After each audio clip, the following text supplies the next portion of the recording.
Chapter 1637.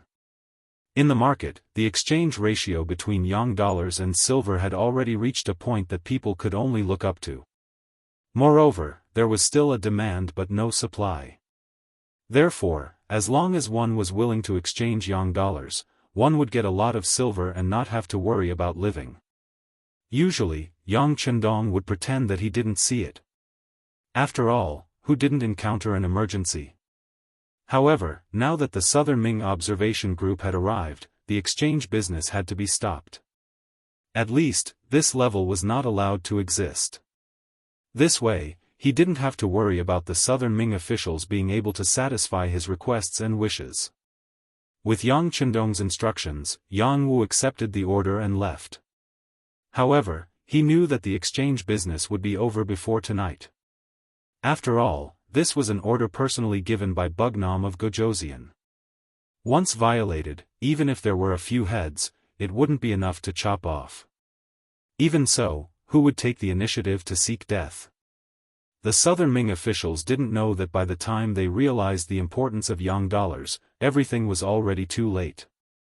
Just like Wen Jing, a fellow member of the brocade guard who came with the observation group, after learning about Yang Bai, he immediately arranged for a fast boat to leave Qiqian City and go straight to the capital of the Southern Ming dynasty.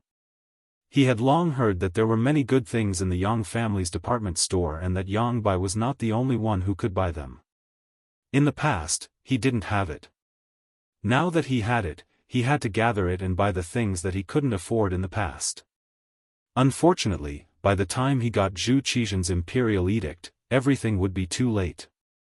The next morning, whether it was the officials or their family members, after a hurried breakfast, they left the Yang family Grand Hotel and went straight to the place they had set their sights on. Chen Sun went to the city lord's residence. When Chen Sun and a group of Southern Ming officials successfully entered the city lord's residence with the application form, they saw the orderly scene of Yang Xie's staff running back and forth in the building.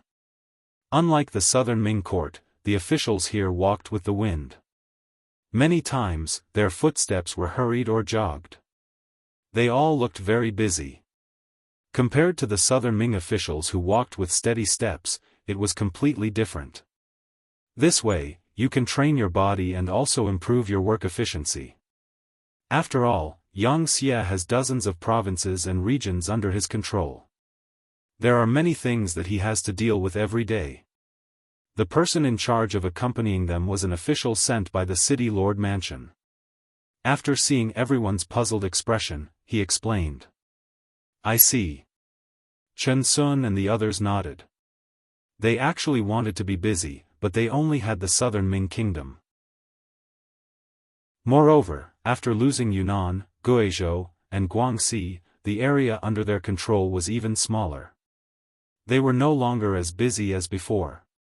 Even if they wanted to be busy, they couldn't.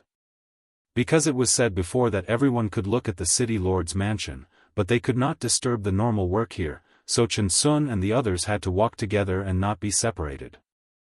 Otherwise, the city lord's mansion would send a large number of officials to explain and accompany them, which in itself was not a small amount of pressure. Fortunately, this request was acceptable to everyone.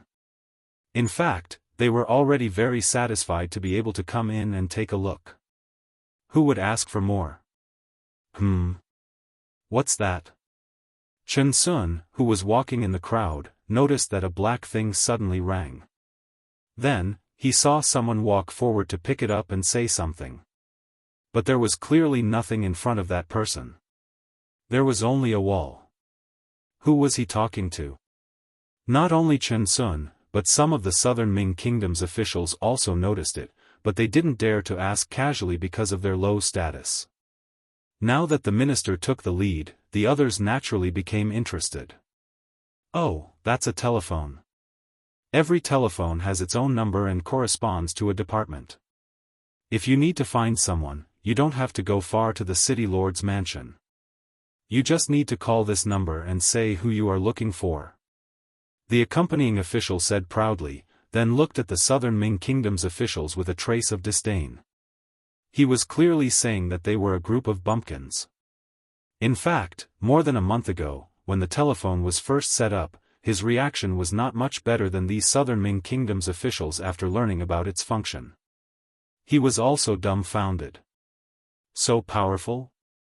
Can this old man give it a try? Chen Sun's face was full of surprise, but there was a trace of disbelief in his words. Of course you can, as long as no one is using the telephone. The accompanying official smiled at Chen Sun. He probably also knew that this person was the Minister of Personnel of the Southern Ming Kingdom and was also a high-ranking official.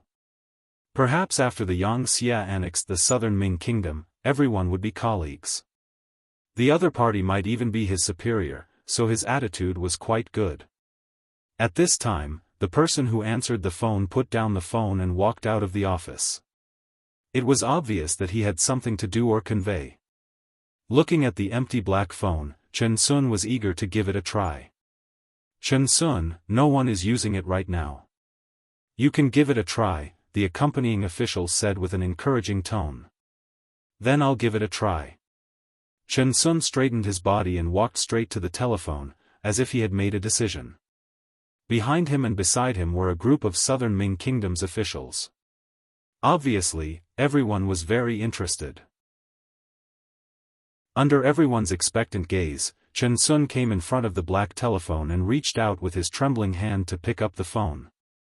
However, he quickly put it down again. When everyone was confused, Chen Sun asked a question that made everyone burst out laughing, How do I use this thing? Cough. The accompanying official forcefully suppressed his laughter and quickly explained, Chen Sun, shake it first, then pick up the phone and just say who you are looking for. Of course, the prerequisite is that you know which department the other party is from. Oh, okay, then I'll look for Yu Gong. He's the city lord of the City Lord Mansion, right? When he thought of Yu Qian's self-introduction, Chen Sun had a target. He reached out to the telephone again and picked it up first. Then, he shook the black telephone. When he felt the voice coming from the other side, he opened his mouth and said, I'm looking for City Lord Yu Qian. Okay, please wait a moment. The person who answered the phone hesitated for a moment. After all, Yu Qian was very busy with work and not just anyone could find him. However, when he saw that the call was from the City Lord Mansion, he didn't think much of it. Immediately, a pleasant and polite female voice sounded, Okay, please wait a moment. Then, there was a beeping sound from the phone. After about 2 breaths, there was another beeping sound. Just when Chen Sun was about to question whether the phone could be used, Yu Qian's authoritative voice came from the other side. Hello, I'm Yu Qian. Who are you? Chen Sun was very familiar with Yu Qian's voice. Therefore, when he heard the voice, he was sure that he had found the right person. However, he was also shocked and didn't know what to say for a moment. Obviously, when the call went through, he was shocked. Hello, who are you? I'm Yu Qian. Why are you looking for me? Yu Qian's energetic voice came from the other side of the phone again. Because the phone had been moved away from Chen Sun's ear, the voice that came from the other side of the phone could be heard clearly even by the people outside. After recognizing that it was indeed Yu Qian's voice, everyone had a look of amazement on their faces. With Yu Qian's continuous questioning, Chen Sun finally woke up. He quickly put the phone to his ear and said, Sir Yu, I'm Chen Sun. Oh, Sir Chen. After a slight hesitation, Yu Qian's laughter came out. Obviously, he had already guessed the purpose of the other party's call. Obviously, he didn't believe in the function of this phone and wanted to try it himself. After laughing, Yu Qian didn't say too much. He only said that he would go to the hotel to chat with Chen Sun after work today. Then, he put down the phone. The beeping sound was already heard from the phone. Chen Sun reluctantly put it down, then shook his head and said with a sigh, This thing is really good. It can save a lot of time to find people, and it can also improve the efficiency of work. By the way, I wonder where this phone can reach? As long as it's a place with a telephone line, you can reach it. For example, this phone can reach any place in Raymen City with a telephone. The escort explained patiently. And all of the southern Ming officials were even more amazed. Think about it, if this was really the case, then the entire southern Ming dynasty could be connected by phone. Wouldn't that mean that the emperor could find whoever he wanted? How much work efficiency would be improved? It was simply unimaginable. Forget it. Chen Sun was excited and wanted to ask if this phone could be set up in the southern Ming dynasty, but he quickly gave up on this idea. Yang Chendong was no longer the Yang Chendong from before. In terms of strength, he was far more powerful than the southern Ming dynasty. Why would he listen to him and set up a telephone line for the southern Ming dynasty? This was clearly impossible to achieve. Reimen City Military Camp. Kuang Yi brought some southern Ming officials who were curious about the strength of the 5-star army and appeared outside the door. After showing the application form, everyone was escorted into the military camp by a lieutenant colonel. Just like the city lord's mansion, the arrival of the observation group didn't affect the work of the soldiers here. They were training and doing what they were supposed to do. Kuang Yi had his own ideas. He wanted to see what the 5-star officers were doing every day and how the soldiers at the bottom were trained. To meet these requirements, this military camp could satisfy all of his requirements. Kuang Yi had his own ideas. He wanted to see what the 5-star officers were doing every day. At the same time, he wanted to see how the soldiers at the bottom were trained. This military camp could satisfy all of his requirements. Chapter 1638. After entering the military camp, on a flat ground, a group of 5-star soldiers wearing vests were undergoing training for a 500-meter special obstacle course. Although it was already November, because of the unique climate of Crimson City, it was still very warm. Especially under the training, the soldiers were sweating a lot, so they were wearing very cool clothes. What a disgrace! Kuang Yi said angrily when he saw the soldiers' attire. The southern Ming dynasty's army was very strict about appearance. Even during training, they paid attention to the attire because it represented the face of the country. Since when did they dress so casually like the 5-star army? Although this simple attire could allow the body to relax, the generals didn't dare to do this during training. If anyone dared to do this, they would be impeached by the civil officials and be heavily punished. This was the fundamental difference between two different systems. Kuang Yi said angrily. Clearly, his education didn't allow soldiers to do this. However, this was the 5-star army's barracks, so he couldn't question it. On the other hand, Ku Hong and the others behind him were deep in thought. Ku Hong had led soldiers before, and at the highest level, he was a vice-Jianghu. Therefore, he was very clear about what the soldiers needed. Not to mention the difference between the 5-star army's training and theirs, just this casual training was enough to make people envious. As the saying goes, every field has its own specialization. Soldiers should train in the most relaxed environment, and not be limited by their attire, which would affect the results of the training. Of course, this was only what he thought. Without orders, no one dared to do this. Therefore, Ku Hong was a bit envious of the soldiers who were training. The 500-meter obstacle course. It trained a person's stamina, endurance, agility, strength, and coordination. Later generations had already proven that this was a very scientific training method. And now, the soldiers who were at the lowest level had to go through this kind of basic training if they wanted to become a soldier of the 5-star army. It was also through this kind of training that the soldiers' bodies were greatly strengthened. On the battlefield, not only could they kill more enemies, but they could also protect their own safety. On both sides of the training ground, there were 2 temporary shelters. In each shelter, there were 2 military doctors wearing white coats. Beside them, there was a large water jug with drinks that could relieve the heat. This was to ensure that the soldiers could quickly replenish themselves when they were short of water. Not far away, there were specialized examiners. They were holding pen and paper to record the soldiers' performance. This was to ensure that the outstanding people would be promoted, the qualified people would stay, and the unqualified people would be kicked out. In fact, after a period of time, there would always be soldiers who were fired. Of course, they wouldn't directly withdraw from the military camp and return to being civilians. Most of them would be sent to the police force to continue their duties for the safety of the people. Only a very few people would return to being civilians because of their poor quality.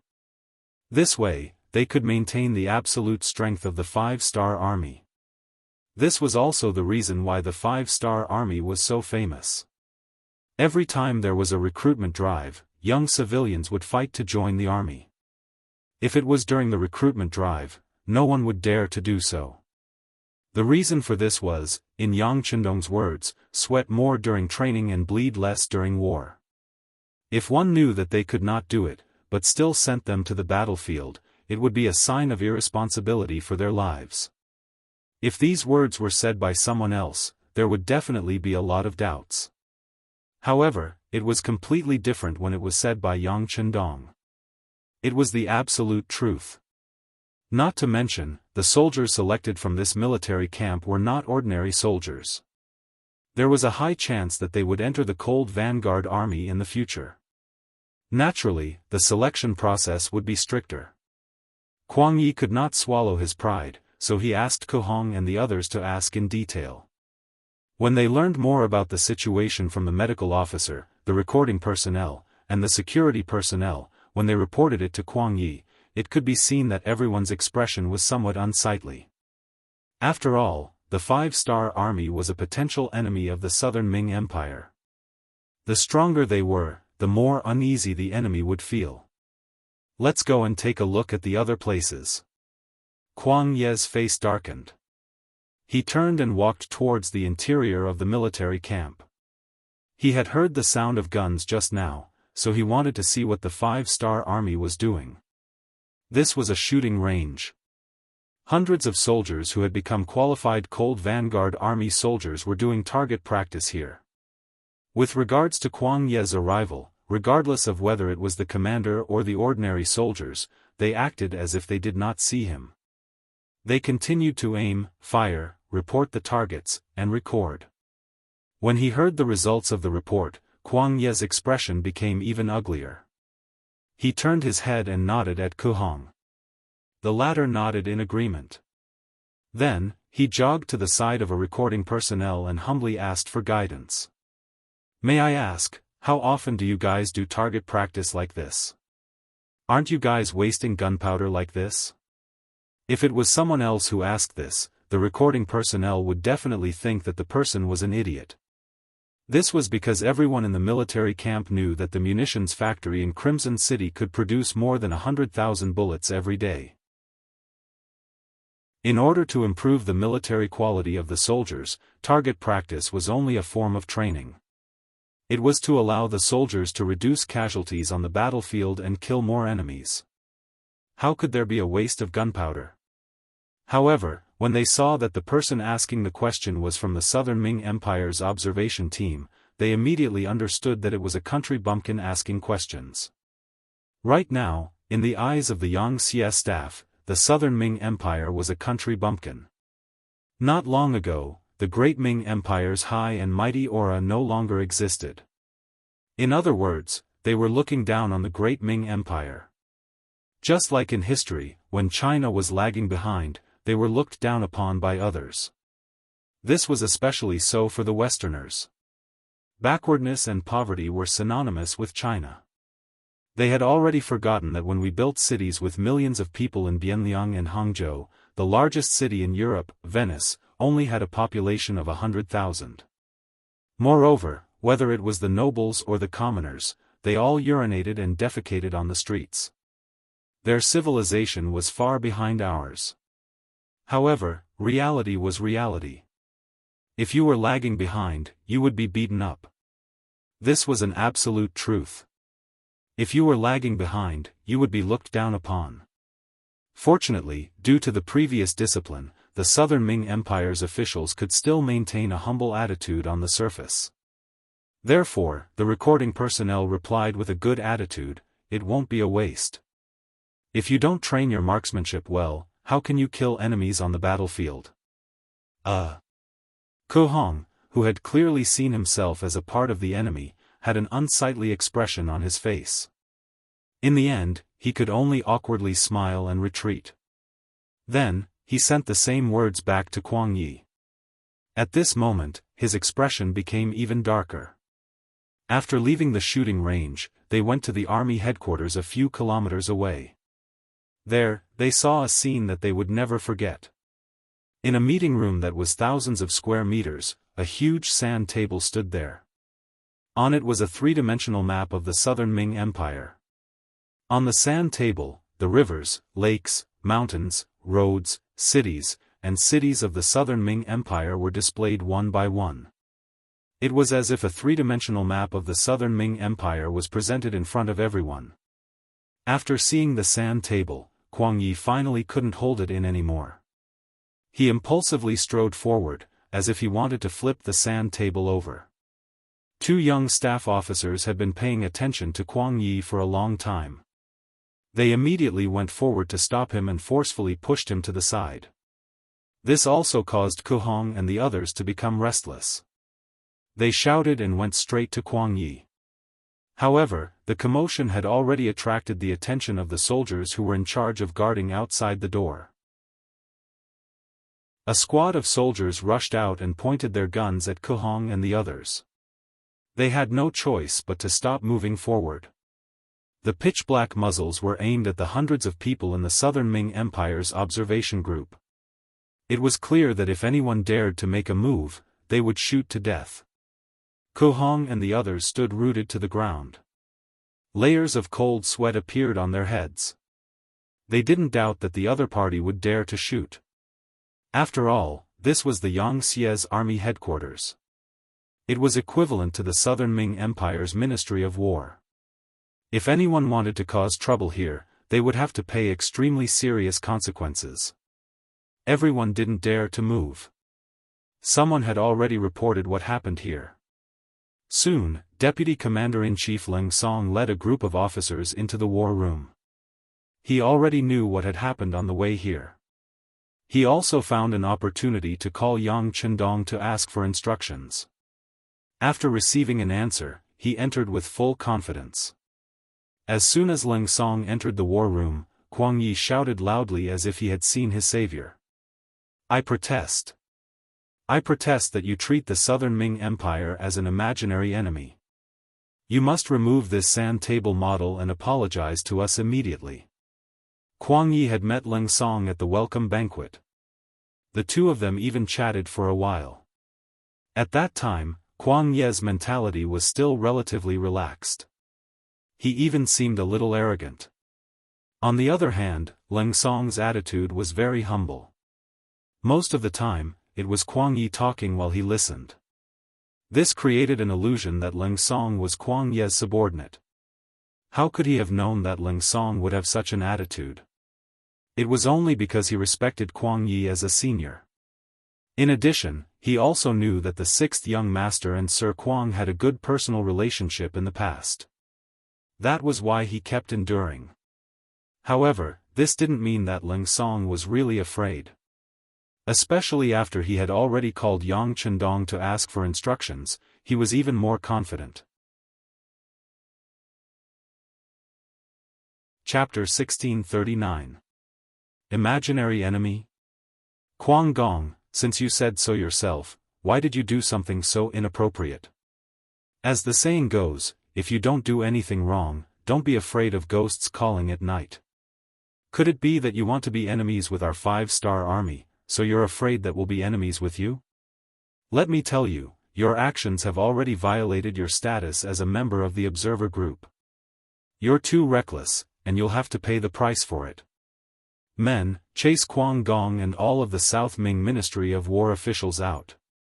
The Navy has already arranged a transport ship, and they must leave Crimson City today. After saying this in an unquestionable manner, a group of officers immediately began to carry it out.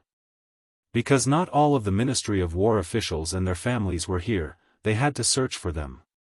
Then, they would be kicked out of Crimson City. Kuang Yi clearly didn't expect that he would end up with such a result after making a ruckus. At this moment, his expression changed greatly, and he shouted, "No! You can't not do this, it's too unfair. I want to see Yang Chendong, I want to see Bugnam of Gojoseon. Our king doesn't have time to see you. Also, have you forgotten the bet from before? Let me tell you, there are no civilians in Crimson City who can't afford to eat, because there are countless jobs waiting for them. Therefore, you lost, and with your actions today, there's no other choice but to leave. Alright, do it." Leng Song didn't have any intention to continue talking with Kuang Yi. After saying this, he turned and left, leaving behind a few officers to deal with this sudden situation. Regardless of whether he was willing or not, Kuang Yi was dragged out of the camp in the end. Ku Hong and the others also followed behind. All of them had ugly expressions. None of them had expected that they would be sent back after only 3 days. How shameful would that be? Everything was because of their minister's impulsive actions. However, they couldn't do anything. The situation was stronger than the person. If they dared to make a move against the 5-star army, it was equivalent to a challenge, and they were seeking their own deaths. No one could save them. They didn't dare to get angry at Kuang Yi. He was their superior, and his words determined their future. Anger that couldn't be vented was the scariest. Until they boarded the ship, no one said a word, but everyone's face was filled with anger, and they were in a bad mood.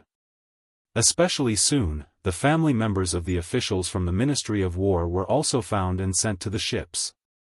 They didn't care so much, especially some of the young people. They were happily strolling around Crimson City. Some of them were even strolling around Yang family's department store, wanting to buy something they liked. Suddenly, many soldiers from the 5-star army rushed out and brought them here. They were still confused about what had happened. Now that they finally knew the truth, how could they not be furious? In their anger, they didn't care about Kuang Yi's status as a high-ranking official. They all started shouting on the ship. Although they didn't directly name Kuang Yi, their words were full of criticism. Do they want to die? When Ku Hong and the others heard this, they were all filled with righteous indignation. They rolled up their sleeves and wanted to find trouble with those young people. They couldn't do anything to the 5-star army, but they could still take care of their own juniors. Forget it, let them vent their anger. At this time, Kuang Yi had already calmed down and shook his head. He was already regretting his impulsive actions. But now that things had come to this, there was no other way. Even if he was willing to bend down and apologize, the 5-star army wouldn't accept it. Not to mention, it was impossible for him to apologize to the 5-star army. Because in Kuang Yi's eyes, Yang Chendong was already a traitor. He was the imperial tutor of the crown prince, the minister of war, and a rank 1 official. How could he lower his head to a traitor? When Ku Hong and the others heard Kuang Yi say that they could vent their anger, they couldn't help but look at Kuang Yi. Of course, they hoped that this was true. If that was the case, they would each give their own minister of war a punch to vent their anger. But how could they dare to do that? They wanted to go back just like that. They originally had more time to understand the situation of the 5-star army, but now everything was gone. A good opportunity to understand their opponent was lost just like that. Everyone's morale was low, and they all leaned against the ship with their heads lowered. It was worth mentioning that this time, the transport ship wasn't the luxurious one from before. It was just an ordinary ship. Yang Xie's explanation was that the incident happened too suddenly and there wasn't enough time to deploy the ship, so they just had to make do. There wasn't even a single room for them to rest in. Everyone was squeezed in the cabin, and after a long time, there were all kinds of smells. It would be strange if they felt good. But what could they do? This was all Kuang Yi's own fault, so he couldn't blame anyone else.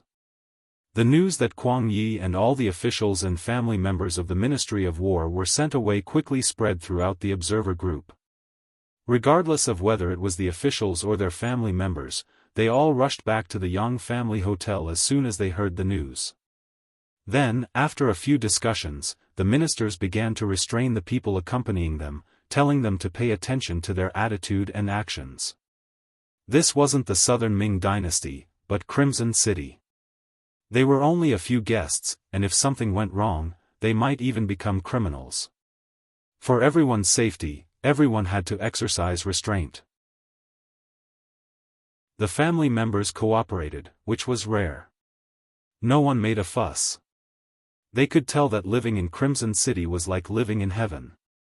Who would want to ruin such a good life? Therefore, as soon as the officials spoke, the family members expressed that they would do their best to cooperate.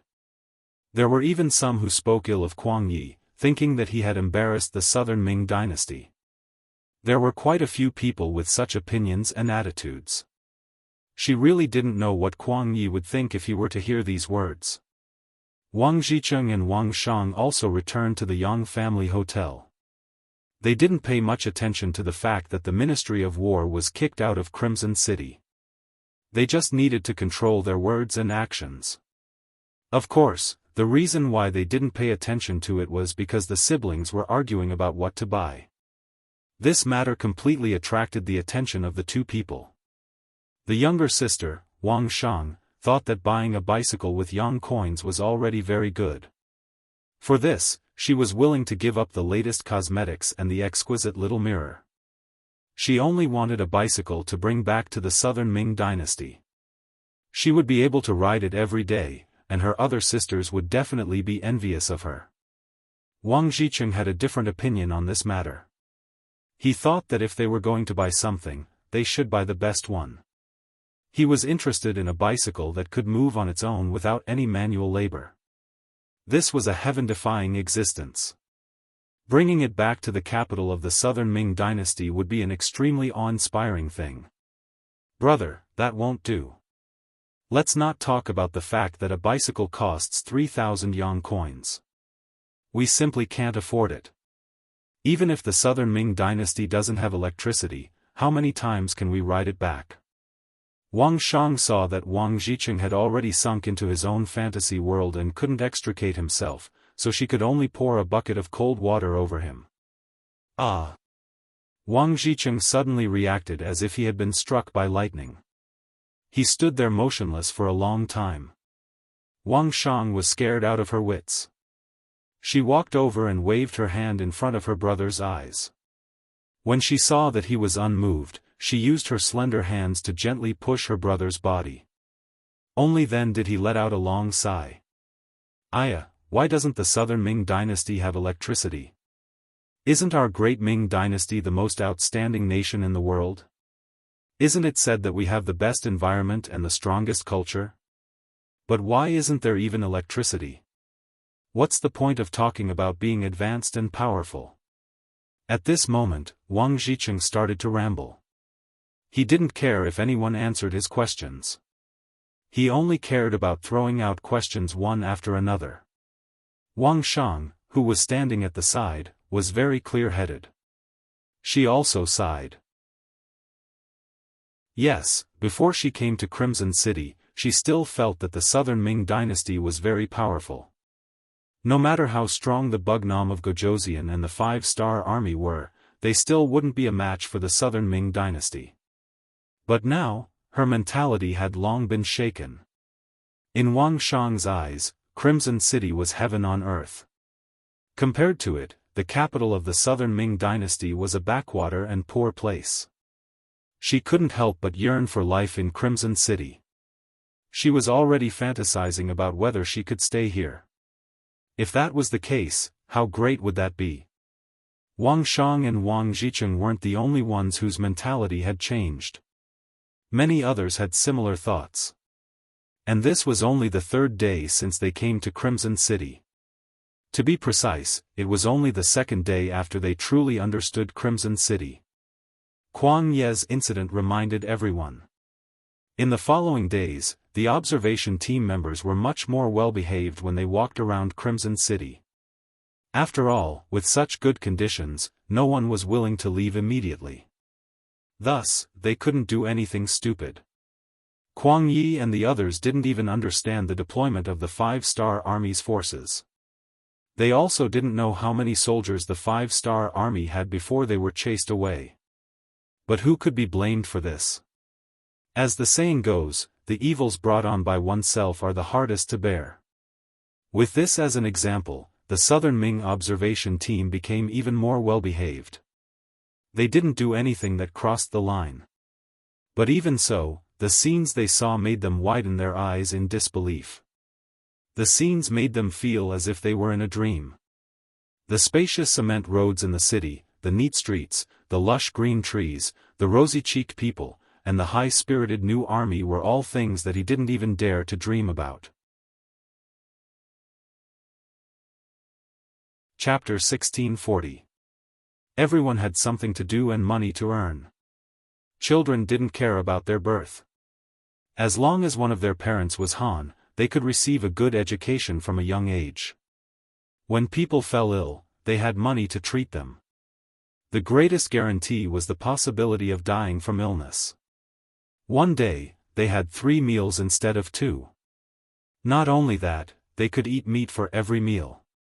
Everyone had new clothes to wear. This seemed to be something that only humans dreamed of in the immortal world.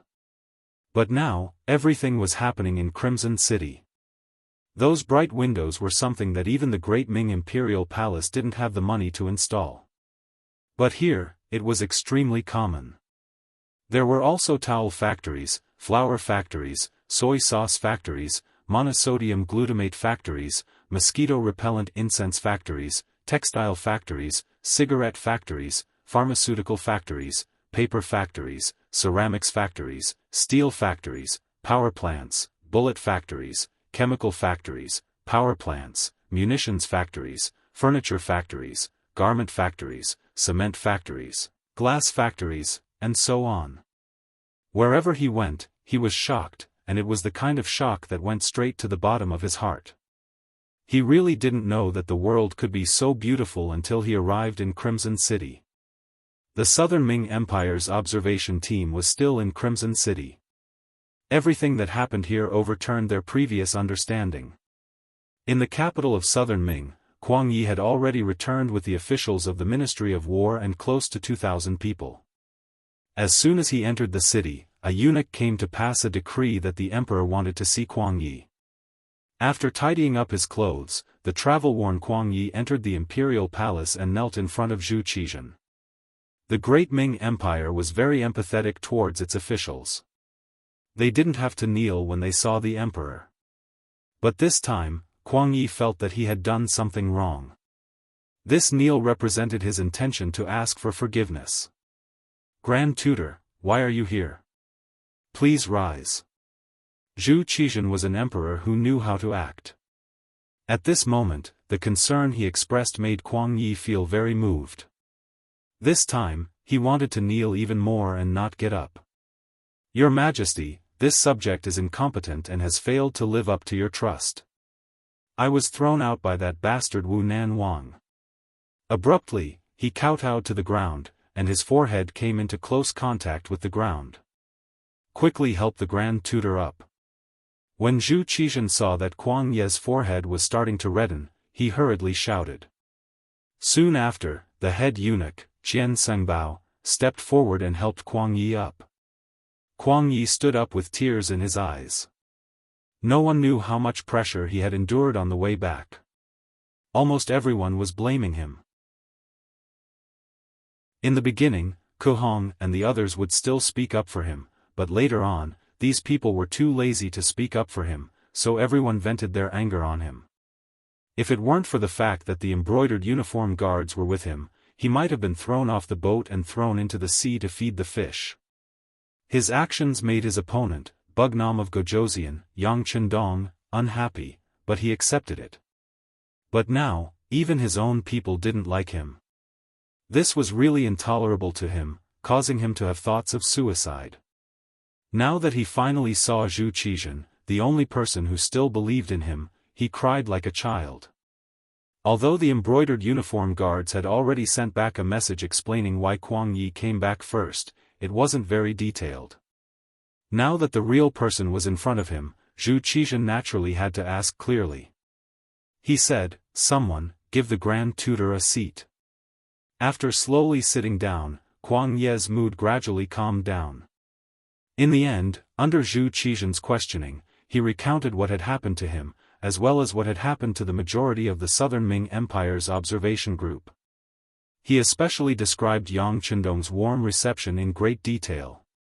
In the end, Kuang Yi said in a tearful voice, "Your Majesty, that brat Yang Hodong is clearly buying people's hearts." It can be imagined that the officials who went this time might not be bought over by him, but as the saying goes, if you take someone else's hand, you will be blinded. I'm afraid that in the following matters, they will be on Bugnam of Gojoseon's side. We have to guard against them. Zhu Qizhen listened to the details from beginning to end and couldn't help but suck in a breath of cold air. Although Kuang Yi wasn't a person who was good at telling stories, from his words, one could still feel that Yang Chendong must have put in a lot of effort to receive the Southern Ming Empire's observation group. In addition, Yang Xia was indeed very powerful now. As the saying goes, a good official chooses a tree to nest in. He didn't dare to guarantee what would happen in the future. Has Crimson City really become so powerful? After thinking about it, Zhu Qizhen still asked with a trace of doubt. Yes. Because this official's time was still too short, I'm afraid that I only saw the rough outline. The specifics should be more powerful than this official said. In this matter, although Kuang Yi didn't want to admit it, the truth was the truth. He had no choice but to speak the truth. This is really difficult to handle. Zhu Qizhen said with a difficult expression. Just as Kuang Yi said, the officials in the observation group could have been influenced by Yang Chendong. It wasn't impossible for them to have been bribed. However, without any real evidence, he could not just cut them off and do anything to the members of the observation group. There were 3,000 to 4,000 officials in the observation group, accounting for 1/3 of the officials in the Southern Ming Empire. In terms of influence, because the ranks of the officials weren't low, the lowest was at least a 5th rank official. Therefore, their influence was even greater. It wasn't an exaggeration to say that they influenced more than half of the officials. Without any evidence, it wasn't difficult to imagine the consequences of making a move on them. If this was really the case, before the 5-star army attacked, the Southern Ming Empire would be in chaos. If this was really the case, the result was definitely not something that Zhu Qizhen and the Southern Ming Empire could accept. If they couldn't capture people and couldn't make a move, what should they do next? At this moment, Zhu Qizhen had a headache. Naturally, Kuang Yi didn't have any better ideas. He had to face 3,000 to 4,000 officials. That was a huge group. His fellow countrymen, colleagues in the same department, as well as those who were related to his interests or were related to him by marriage. This group was so powerful that it was possible for them to overthrow the Southern Ming dynasty if they were not careful.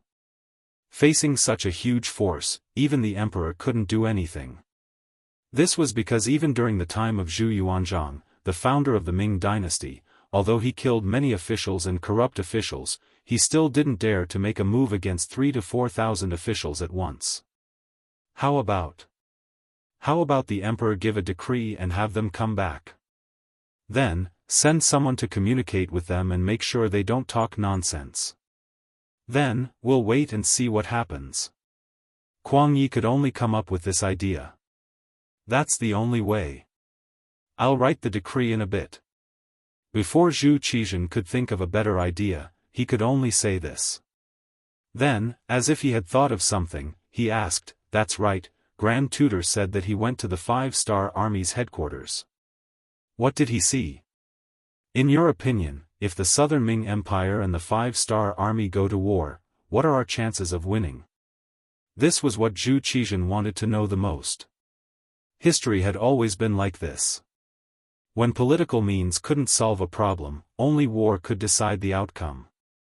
At that time, the winner would be king and the loser would be in the wrong. If the Southern Ming Empire had a higher chance of winning, Zhu Qizhan would have to consider mobilizing troops. This could be considered as striking first to gain the upper hand. When he looked at Kuang Yi with anticipation, he was destined to be disappointed. This was because at this moment, the Minister of War lowered his head and didn't dare to look him in the eye. When it came to military matters, there were probably not many people more qualified to speak than him, the Minister of War. Kuang Ye's understanding and control of the military wasn't something that the other ministers of war could compare to. This could be seen from the fact that he spent half a year in the various guard stations. And it was precisely because of this understanding that Kuang Yi felt immense pressure at this moment. Although he had only spent half a day in the 5-star Army's headquarters, the impression that it had left on him was too deep. Whether it was the training method, the advanced weapons, or the logistical support, the Southern Ming Army could not compare to them. Over the years, although the Southern Ming Empire had invested in the military every year, it wasn't a high proportion. The Southern Ming Empire had Baiming in the north, the 3 provincial kings in the west, and Bugnam of Gojoseon in the south. However, almost all of the officials didn't think that anyone would use force against the Southern Ming Empire. Baiming couldn't even protect himself, so if he made a move against the Southern Ming Empire, he wouldn't have enough confidence. Facing the pressure of the 5-star army, how could the 3 provincial kings take the initiative to make trouble for the Southern Ming Empire? That would be equivalent to seeking death. Only the 5-star army posed the greatest threat. However, they had always been active outside of the Great Ming Empire's territory and had never taken the initiative to make a move against the Southern Ming Empire. Even in the north, Baiming repeatedly made trouble for Yang Chendong, but they didn't retaliate. At most, they sent Baiming back. Because of this, almost everyone thought that although the 5-star army was strong, they didn't have the strength to make a move against the Southern Ming Empire. Since this was the case, the Southern Ming Empire would protect itself first and wouldn't invest too much in the military. In their own words, they would sit back and watch their opponent die. They would wait for their opponent to panic and reveal an opening before attacking. It had to be said that the Southern Ming Empire's imperial court was a strange existence to place their hopes on their opponent. However, this was the general trend. Ever since Zhu Qizhan lost at the Tumu Castle, he was afraid of war. His request for the army was to just defend their territory and didn't have the ambition to expand their territory. Even the emperor was like this, not to mention the ministers below. Without enough military funds, the Southern Ming Empire's army could only muddle through. Because of the embezzlement of some officials, many soldiers who came from military families had problems eating and wearing clothes. Even if they didn't starve to death, they wouldn't be able to survive.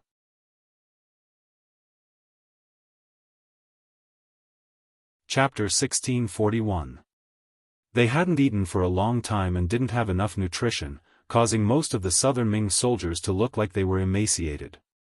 In comparison, the logistical support of the soldiers of the 5-star army was very good. They could get whatever they needed. All of them were tall and sturdy. In addition, they had reasonable training.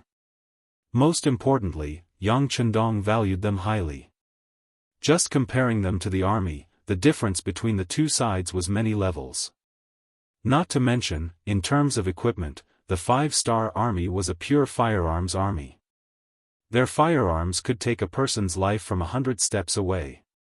On the other hand, what about the Southern Ming army? They were still using the most primitive weapons. Even if they had firearms, their strength would be greatly reduced due to lack of training. How could they be a match for the 5-star army?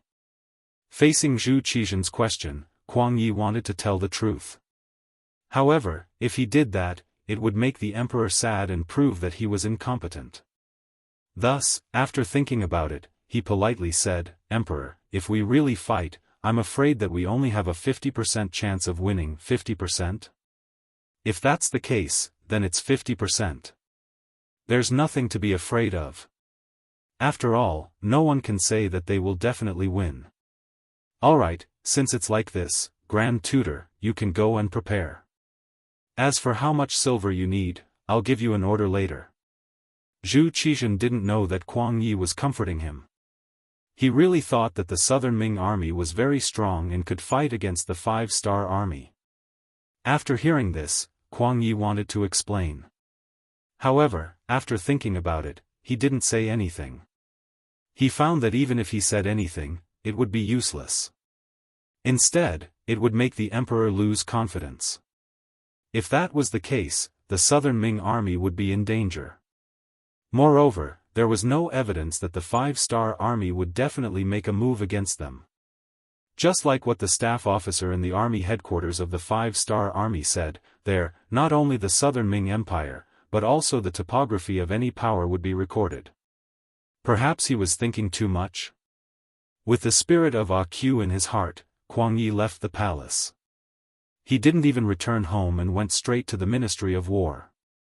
Since the emperor had already said that he wanted to develop the military, he had to plan it well and get the silver first. Crimson City. Today was Yu Qian's day off, so he personally accompanied Chen Sun, Wang Zhua, Xie Chong, Shao Xian, Wei Luo, Shang Lu, and the imperial censor of the left to tour the city. Their destination this time was the Tomb of the Kings, in the eyes of the citizens of Crimson Nest City. The so-called King's Tomb naturally referred to the place where the kings were buried. It referred to the place where the kings of the various countries who were defeated by the Five-Star Army were placed under house arrest. This was a street near the East City. Looking from afar, one could see that each courtyard was quite large, and there was a king imprisoned in each courtyard. Unlike the other streets, both ends of this street were guarded by Five-Star Army soldiers. After a rough calculation, there were no less than 1,000 people. This didn't include the police and the Five-Star Army soldiers patrolling the streets. According to Yu Qian's introduction, there were 2,000 to 3,000 Yang family soldiers responsible for the security of this street. With so many soldiers, it was enough to show how much importance the Yang Xie placed on the Tomb of the Kings. It was also thanks to Yu Qian leading the team today. Otherwise, if the South Ming observation group wanted to go alone, they wouldn't be able to enter. City Lord. Seeing Yu Qian lead a group of people over, most of whom were wearing South Ming official robes, a colonel in charge of security here ran over and gave a standard military salute. You've worked hard. How about this, we'll go in and take a look. This is the king's token. Yu Qian smiled modestly and took out a golden token with the word Yang on it. Yes. The colonel walked up and checked the token.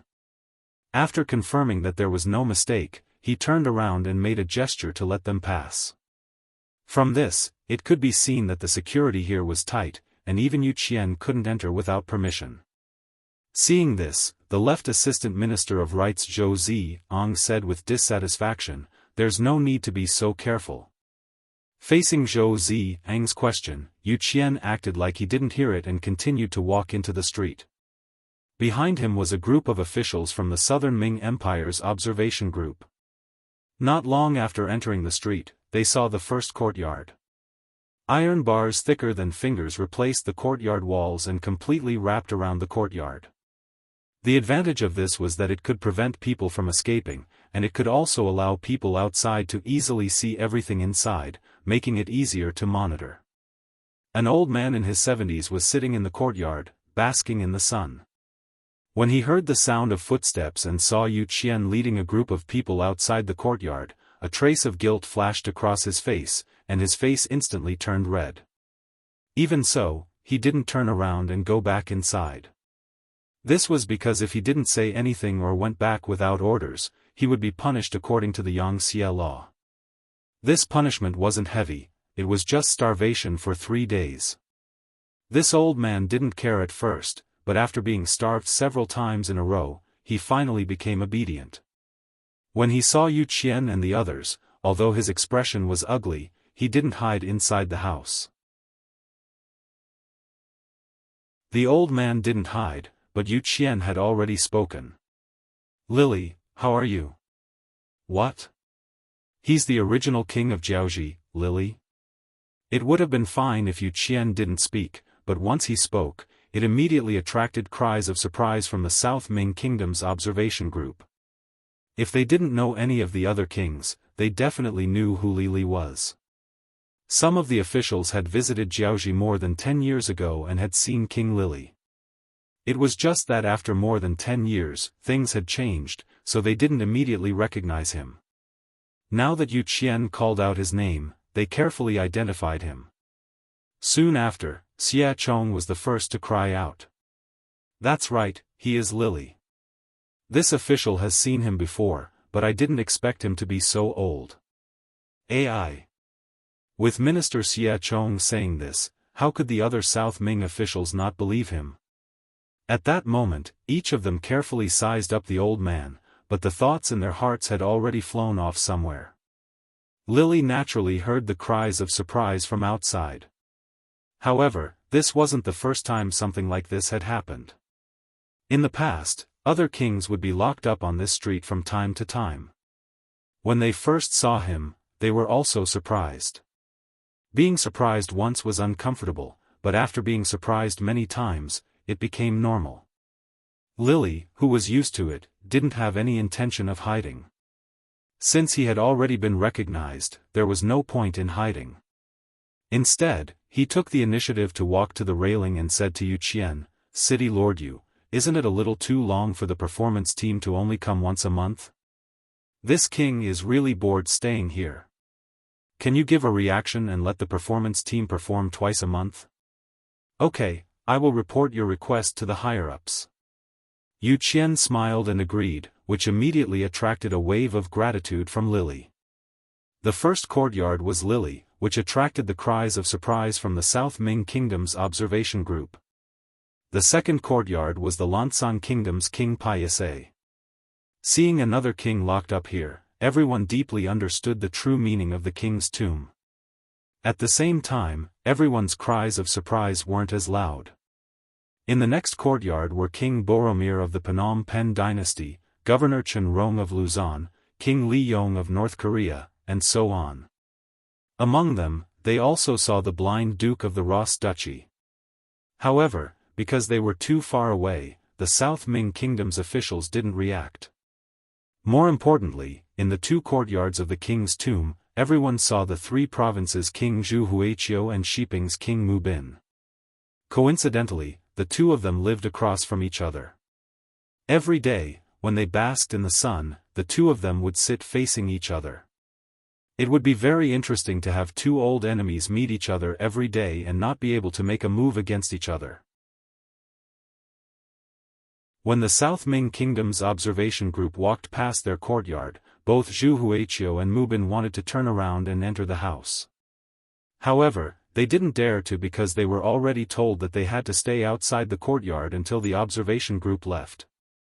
Otherwise, they would starve for 3 days. Humans were iron, rice was steel. If they didn't eat a meal, they would panic. The two of them had violated the rules when they first arrived and starved for 3 days. That feeling was really uncomfortable, and they didn't want to experience it again. When the two of them obediently stood there like rare animals in the zoo, all the Southern Ming officials who saw them had a gloomy expression on their faces. It was as if they had eaten rat feces. Their hearts were disgusted, and their expressions were extremely ugly. However, there was nothing they could do. The two of them had been defeated by Bugnam of Gojoseon fair and square. They had brought this upon themselves. Other people couldn't interfere, nor did they dare to interfere. After walking for nearly 4 hours, they walked out from the other end of the king's tomb. Everyone's expression was different. There are still some courtyards that are empty, but it doesn't matter. Bugnam of Gojoseon said that they will be full one day. Yu Qian seemed to explain very casually. However, when these words were heard by the South Ming Kingdom's officials, they didn't mean that at all. What did he mean by it will be full one day? Could it be that the South Ming Emperor and Bai Ming Emperor were also going to be locked up? It was unknown who it was that muttered this in a low voice. However, because everyone was thinking about something, the scene was extremely quiet. Thus, this sentence was quickly heard by everyone clearly. At this moment, all the officials' faces were filled with shock. They suddenly discovered that this assumption wasn't impossible. Since Xianxia could defeat so many powerful enemies, why couldn't she deal with the South Ming Kingdom and Bai Ming Emperor? As a part of it, what should they do next? Where should they go?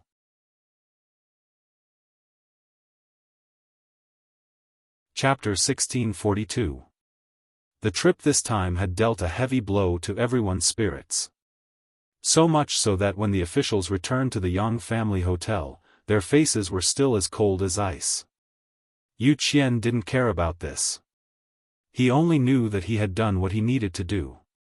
As for the rest, he would leave it to their king to deal with. Yang Chendong also learned about Yu Qian's trip to the king's tomb. After hearing Beta Persei's description of the reactions of the southern Ming officials, he couldn't help but laugh and said, "Good, the fire has already been set up.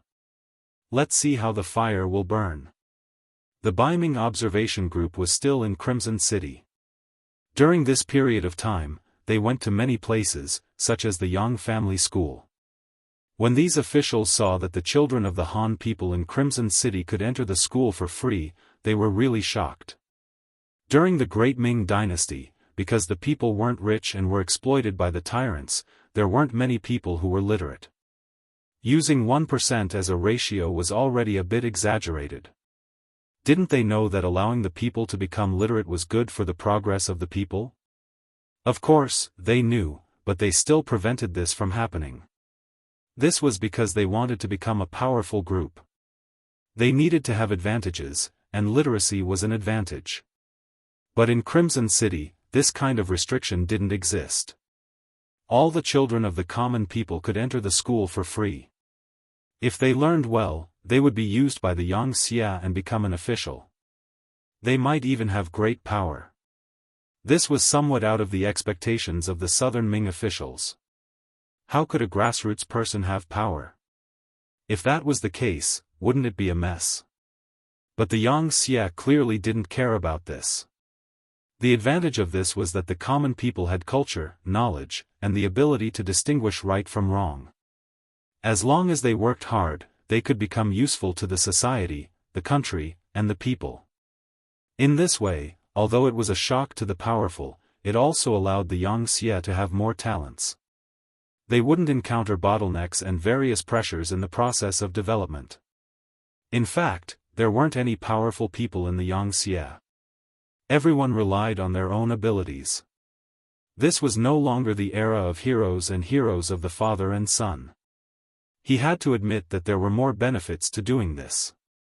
When power no longer belonged to certain people, the intensity of the competition would stimulate everyone to constantly work hard. Otherwise, they would face the danger of being eliminated. When the sounds of studying entered their ears, many of the southern Ming Empire's officials looked pensive. They had a feeling that if they allowed Yang Xia to continue developing, it wouldn't be a problem for them to replace the southern Ming dynasty. Not only the school, but after walking around the factories, they realized that Yang Xia was already so powerful. A complete light industry was developing into a heavy industry. With self-sufficiency, they no longer needed to rely on others and could still live well. This was also why Yang Xia was so confident. It could be imagined that as time passed, Yang Xia's workshop, lathe, and programming would pull further and further away from the primitive southern Ming. In the end, the strength of both sides would not be on the same level. In the end, it would be normal for the southern Ming to become Yang Xia's subordinate. The more they understood, the more they felt, and the greater the pressure on them. This trip to Crimson City was like opening a new window, making all the officials in the observer group feel great pressure. Everyone knew that the stronger Yang Xia was, the more danger the southern Ming dynasty would be in. Their status and safety would be more and more uncertain. After all, no one wanted to see a powerful neighboring country appear. As they understood more, the use of the Yang family's department store and the Yang coins were also displayed in front of all the officials.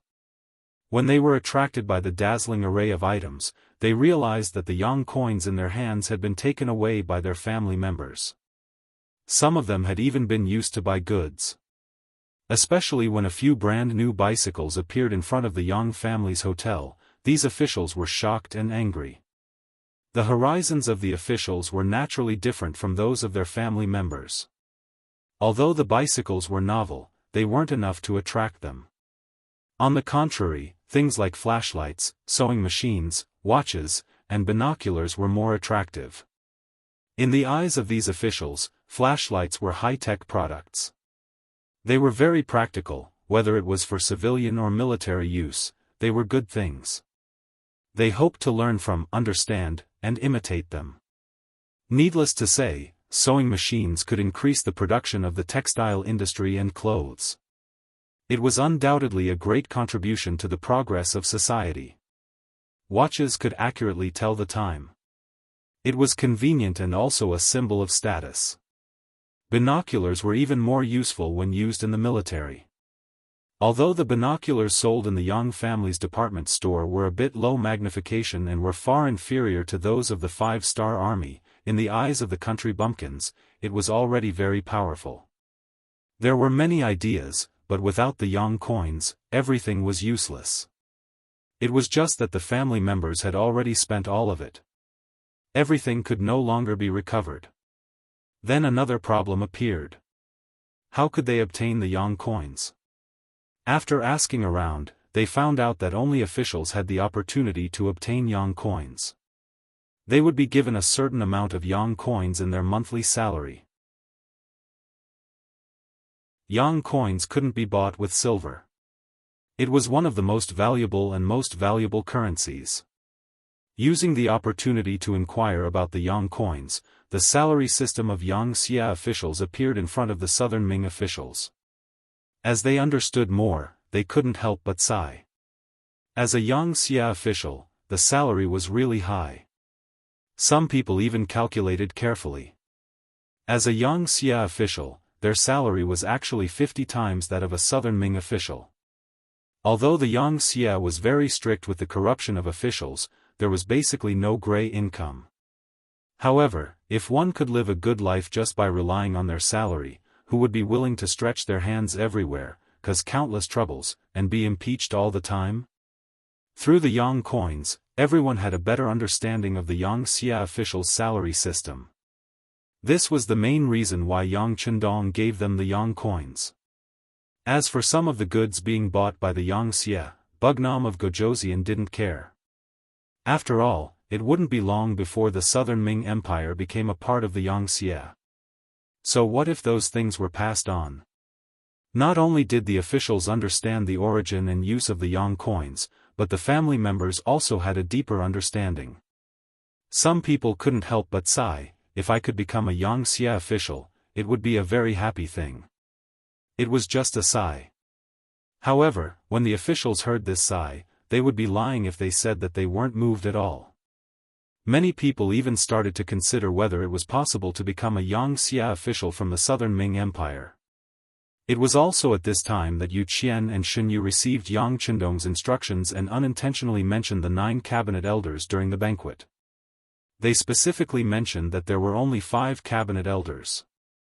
The remaining 4 spots were reserved for Southern Ming and Bai Ming officials. These people might be a bit bureaucratic, but it was undeniable that they had a lot of experience as an official. This was something that the new Yang Xia officials couldn't compare to. When faced with a problem, experienced officials would often have a very gentle way to solve it. This was something that could be learned and used as a reference. The cabinet elder's empty spot was right there. They couldn't help but think about it. All of a sudden, a few officials became excited. However, they had been officials for many years and had seen and heard too many things. On the surface, they didn't show any abnormalities. However, once this kind of impatience appeared in their hearts, they couldn't suppress it. At this point, the various thoughts and opinions that needed to be forced onto the observer group were basically completed. At this time, the Southern Ming Emperor Zhu Qizhen sent someone to deliver a decree to the Yang family hotel. It was to summon the observer group back to the Southern Ming Empire. Once the decree was issued, although there was still a month before the observer group was allowed to stay in Crimson City for 2 months, everyone had to go back. No matter how much they loved Crimson City, they were still officials of the Southern Ming Empire. Yang Chendong naturally knew about Emperor Ying's decree. He, looks like someone can't hold it in. After laughing, Yang Chendong looked at Yu Qian and Shen Yu, who came to report, "The two of you will be busy for a while. It is our wish to serve the king." Yu Qian and Shen Yu stood up and bowed. After the decree was issued, the observer group was only given 3 days to prepare. Some of the family members were naturally a bit noisy. Clearly, they hadn't played enough. Or rather, there were still many places in Crimson City that they hadn't been to. They couldn't help but complain that the emperor was a bit unreasonable. As such, the officials were all trying their best to persuade them. At this time, Yu Qian and Shen Yu appeared in the Yang family hotel. Then, the observer group officials were called away by them. They said it was to send them off, but everyone knew that there must be something to talk about. Not only were the ordinary officials of the observation group called away, but even high-ranking officials like Chen Sun and Wang Zuo were also invited to the palace by the Black Knights. Seeing the Black Cavalry eyeing them covetously, they were really worried that if they dared to refuse, what kind of serious consequences would there be? Just like that, 3 whole days passed. Not only did Yang Chendong, Yu Qian, and Shen Yu act, but even the other 3 elders, Wan Shaochen, Wu Qian, and Long Tainan, appeared in the Yang family hotel and invited the officials to a meal. All of a sudden, almost all of the officials who had reached the 4th rank and above were invited to the banquet. As for the content of the conversation, it was up to each person to decide. In reality, what Yang Chendong and the others talked about with the Southern Ming Empire officials wasn't a big matter. Sometimes, it was just a small talk. For some officials, they didn't even make a wish to become an official. But was what they talked about that important?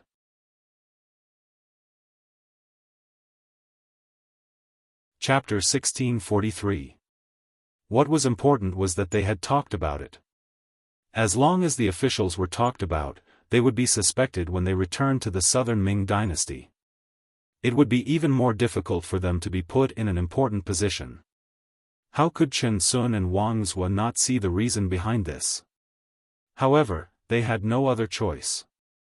In the territory of Qiqian City, they did not dare to go against Yang Chendong's good intentions. Moreover, they also needed to find a way out for themselves. Although being able to go to the meeting did not mean that they would definitely join the Yang Xie, at least they would not offend Bugnam of Gojoseon. Moreover, so many officials did not refuse, so why would they refuse? Wasn't this the same as digging their own graves? No one with political wisdom would do such a foolish thing. In the same small courtyard, Yang Lu was listening to Yang Ying's report. He was talking about the officials of the Southern Ming Dynasty's observation group being talked about. Master, as of now, all the officials of rank 4 and above in the observation group have been talked about. Yang Chendong has used almost all the officials of the city lord's mansion and has already started to talk about the rank 5 officials. When Yang Ying said this, his face revealed an expression of admiration. At this moment, Yang Lu's face was also filled with admiration. He naturally saw through Yang Chendong's intentions. It was because of this that he could not help but say with admiration, "Amazing, my young master really has good methods." Presumably, Emperor Yingzong will have a headache and will not dare to put these people in important positions. This is equivalent to cutting off one of his own arms before the battle. Yang Ying also nodded and said, "That's right. If they don't dare to trust these people, then in a certain period of time, Yingzong will have no one to use. It is very likely that there will be internal chaos in the Southern Ming Dynasty." No. It is not a possibility, but a certainty. Yang Lu said with a very firm tone. Then, his tone changed, "However, this has nothing to do with us. It is even a good thing. What we want is to take the chestnuts out of the chaos." "Right, how are the arrangements on Yang Yang's side?" "Everything is arranged properly. The poor and stupid him does not know that he is being used by us. Speaking of this matter, Yang Ying's face was filled with pride. This time, there were embroidered uniform guards among the members of the Southern Ming observation group. This was one of the methods the great Ming Emperor used to monitor his subjects. One of the commanders named Wen Jing had another mission, which was to contact Yang Yang and create a false impression that Chao Jixiang wanted to join Bugnam of Gojoseon to lure him in. Hearing Yang Ying say that the plan was going well, Yang Lu's expression became better. Good, if that's the case, we have to be prepared. Remember, this time, we can only succeed and not fail. Otherwise, we will die without a burial ground. Yang Ying replied with a straight face, Master, please rest assured. We have prepared for this for a long time. There will definitely be no problems. Alright, let's wait and see. Yang Lu said with a face full of excitement. Then, he muttered to himself in a voice that no one else could hear, I hope you can cooperate. Like this, as a master and servant, I can still spare your life. Otherwise, I can only force you to be ruthless. Crimson City Pier. This day was very lively. The 13,000 people of the Southern Ming observation group were queuing up to board the ship. Compared to the excitement they had when they came, most of them were reluctant to leave. They could eat well, sleep well, and have so many fun things here. It was really hard for them to give up. Now that they were finally going to leave, they were going to return to their previous lives. For a moment, a sense of disappointment filled everyone's hearts. Yu Qian, Shen Yu, and the others also appeared in front of the pier to send everyone off. They were bidding farewell to Chen Sun, Wang Zhua, and the others in front of the pier. With a bitter smile on his face, Chen Sun looked at Yu Qian in front of him and didn't know what to say. Thousands of words turned into one sentence. Yu Qian, you've really screwed this old man over. Master Chen, don't say that. Can't you see that our Xianxia is already much stronger than the Southern Ming Empire? This is because our king is virtuous. Otherwise, it would be like dealing with other foreign races and other countries. As long as the army moved, would the Southern Ming Empire be able to stop it? Yu Qian didn't feel that it was too much. Instead, he spoke the truth. During this time, Chen Sun also went to the 5-star Army's barracks. He looked at the equipment and the training process. He also saw the long line of young people signing up. Chen Sun was very envious that so many people in Crimson City volunteered to join the army. It was unlike the Southern Ming Empire, where the army relied on soldiers. When there weren't enough soldiers, they could only go to the various cities to recruit strong men. One was voluntary, the other was forced. The result was obvious. The conclusion was that the Southern Ming Empire was definitely not a match for the 5-star army. Thus, Yu Qian's words were true. However, if Chen Sun joined the Yangxia because of this, he wouldn't be able to get over it. He decided to think about it carefully. He didn't reply to Yu Qian's words and only smiled. On the other side, Shen Yu was chatting with Wang Zhua and the others. On the surface, it looked like they were enjoying themselves. Come over when you have time. As long as you are willing, the gates of Crimson City are always open for everyone. Shen Yu said with a smile. Wang Zhua and the others naturally wouldn't be stupid enough to immediately nod and agree to this obvious solicitation. They could only chuckle and change the topic. Bugnam of Gojoseon has arrived. Just as everyone was waiting to board the ship, a group of majestic cavalry came from not far from the dock. Then, Yang Chendong, who was wearing a golden cape, came from afar under the protection of the Black Knight Dragon Guards. King is here. Yu Qian and Shen Yu immediately straightened their bodies and tidied their clothes before walking over. The other Southern Ming officials who hadn't boarded the ship also hurriedly stood in several rows with a respectful appearance. Soon, the cavalry arrived at the pier and Yu Qian took the initiative to say, "King, didn't you say you weren't coming? How could that be?" They are the backbone of our Han people. If they want to leave, how can this king not send them off? Yang Chendong said as he dismounted. Then, accompanied by Wuxia Xianxia, and the others, he walked over to the group of southern Ming officials and shook hands with them one by one. During this period of time, everyone was used to this way of greeting and shaking hands, so everyone was very cooperative. There were even some officials who, after shaking hands with Yang Chendong, had their faces flushed red. Needless to say, this was caused by excitement and excitement. While shaking hands with everyone, Yang Chendong said loudly, "I believe everyone has seen how happy the Han people are living under the leadership of Yang Xia. And we live in this era. Since we have the conditions, what we should do is to let more Han people live a better life. This can't be done by just relying on the efforts of this king and Yang Xia's officials.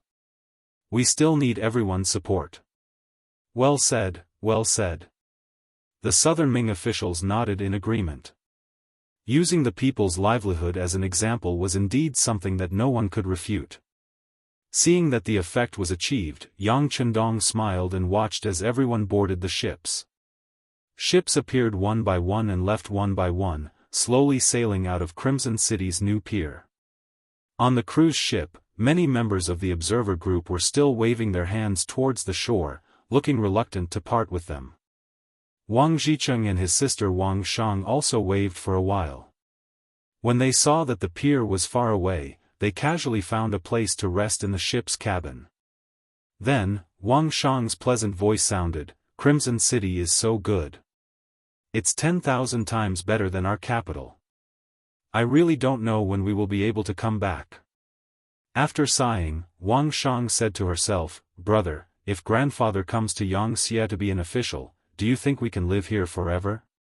Wang Zhicheng, who was called by his sister, nodded perfunctorily.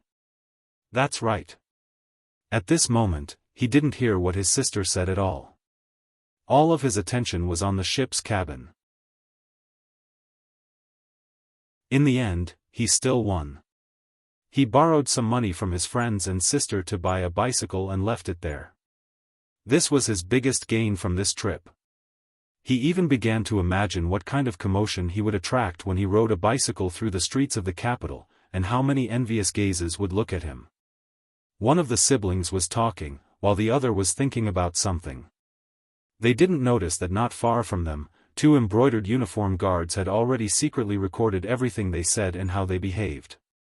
It was written that Wang Shang had an incomparable love for Crimson City and wanted to persuade her grandfather, Wang Zhua, to be an official in Yang Xia. Her brother Wang Zhicheng was also thinking about the feasibility of this and nodded thoughtfully. Strictly speaking, the contents of the records didn't match up. Because Wang Zhicheng didn't hear what his sister said at all. However, this wasn't important. What was important was what Emperor Ying would think when he saw these records, what kind of measures he would take, and what kind of commotion Wang Zhua and the entire Wang family would face. In front of the pier, the last ship had already left. Yang Chendong sighed and said, "Our actions this time will definitely make Emperor Ying unhappy. I'm afraid these officials will be in danger. How about this, you guys immediately come up with a plan. If there's danger, how to save them. When the time comes, the intelligence department will fully cooperate with you." Wuxia and Xianxia, who were called out, also knew that this matter was of great importance. They immediately nodded and said, "Yes, Wang. We'll go back and come up with a plan. Yes, you must do your best to perfect it. Don't be afraid of spending money. Many of these people have real talent. If they can join Yang Xia, it will be extremely beneficial for us to manage the entire southern Ming dynasty in the future." "Yes, we're clear." Wuxia and Xianxia gave their assurances again.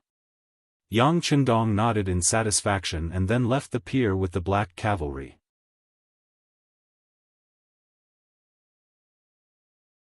Chapter 1644. Speaking of the boat, because they had received Emperor Ying's decree, their return speed was clearly faster. They had used close to 15 days to arrive and less than 10 days to return. They had arrived at the docks of the Suzhou prefecture. Once everyone was ashore, they immediately rushed to Yingtian Mansion, the capital of the Southern Ming Dynasty, Nanjing Mansion. The officials were all smart people. Since they had returned to the Southern Ming Dynasty, regardless of what had happened to their mentality, what they needed to do now was see the emperor and then express their loyalty. Wang Zhicheng, Wang Shan, and the others also got off the boat. However, for some reason, they felt that the air they breathed was not as fresh as before. It was to the point that everywhere they looked was not pleasing to the eye. The formerly bustling capital was now like a countryside in their eyes. There were flaws everywhere. In particular, when they entered the capital and saw the occasional rice fields on the sides of the streets, they felt a wave of disgust and discomfort. In comparison, the incomparably clean streets in Crimson City, as well as the public toilets 1,000 meters away, seemed more humane. Zhu Qizhen met the members of the observer group one by one in the imperial palace. When he saw that everyone was extremely respectful when they saw him, for some reason, he did not feel as interested as before. He had a feeling that these people's smiles were too fake, as if they were acting with him. After the officials finished greeting each one of them, Zhu Qizhen finally spoke, "Beloved officials, I presume that you have all gained a lot from this trip to Crimson City. Since this is the case, go back and write a memorial to see if there is anything we can learn or imitate. Then, we can also make changes, okay? Your Majesty is wise, this official will obey," the officials replied in unison. Then, everyone left the imperial palace and returned home to write memorials. The next morning, in front of Zhu Qizhen's dragon table, there were memorials written by the various officials. Zhu Qizhen looked through them curiously. However, not long after, he angrily threw these memorials to the ground. It had to be said that these memorials talked about many things. For example, the Ministry of Personnel's memorial said that they were going to clean up the officials again. Anyone who was found to be corrupt would be heavily punished. For the sake of governance, officials were not allowed to engage in business. Anyone who took over extra land should also be returned. Anyone who had business in their family should also immediately stop to prevent collusion between officials and business. The Ministry of Revenue reported that they were going to reinstitute the business tax and collect heavy taxes. Regardless of whether one was a grand scholar, high scholar or elementary scholar, they would still have to pay taxes when doing business. Everyone was equal. Only then would the wealth of the country be abundant. Only then would they be able to do what they wanted to do and benefit the people. The Ministry of Rights Memorial said that they wanted to set up a Nanming newspaper to allow the common people to have a voice. This way, they could eliminate the existence of any undesirable things to the greatest extent. He also wanted to set up public schools, with the imperial court providing money so that the commoners could have books to study and develop their wisdom. The Ministry of Justice's memorial said that they wanted to expand the dungeon and severely crack down on the outlaws among the people, especially those officials with backgrounds, so that everyone would be equal. Only by giving the common people peace and order would the common people feel safe and happy. Only then would the common people truly support the Southern Ming Dynasty.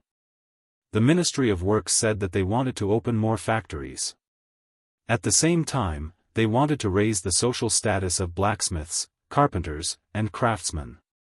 Only then would they be able to better display their enthusiasm and build the Southern Ming Dynasty. Even the imperial censor of the left, Shang Lu, wrote a memorial saying that they wanted to clean up the governance of officials and reduce unnecessary expenses for the imperial court. For example, they wanted to reduce the expenses of the embroidered uniform guard, expand the area of the streets, build more public toilets, and let the common people develop the good habit of not urinating and defecating everywhere. They wanted to change the environment of the entire Southern Ming Dynasty so that everyone would not have to live in a stinky environment. They could also reduce the occurrence of diseases and so on. Looking at these memorials, if they were not asking for money, they were asking for people, or they were criticizing the Southern Ming Dynasty system and bad habits. How could Zhu Qizhen not be angry? It was rare for him to throw a tantrum in the main hall for several hours. His shouts could be heard from time to time from the throne room. Setting up a business tax and taking back the privileges of scholars. What does Chen Sun and the Ministry of Appointments want to do? Do they want us to become enemies with all the scholars in the world and cause chaos without a war? Set up a newspaper when school starts? What does the Ministry of Rights want to do? Could it be that if we don't set up a newspaper, we won't be able to hear the voices of the common people? Expand the dungeon? What does the Ministry of Justice want to do? Do we have so many bad people in the southern Ming dynasty? What bright heaven and earth? Could it be that the skies of the southern Ming dynasty are dark and gloomy? The Ministry of Works is even more ridiculous.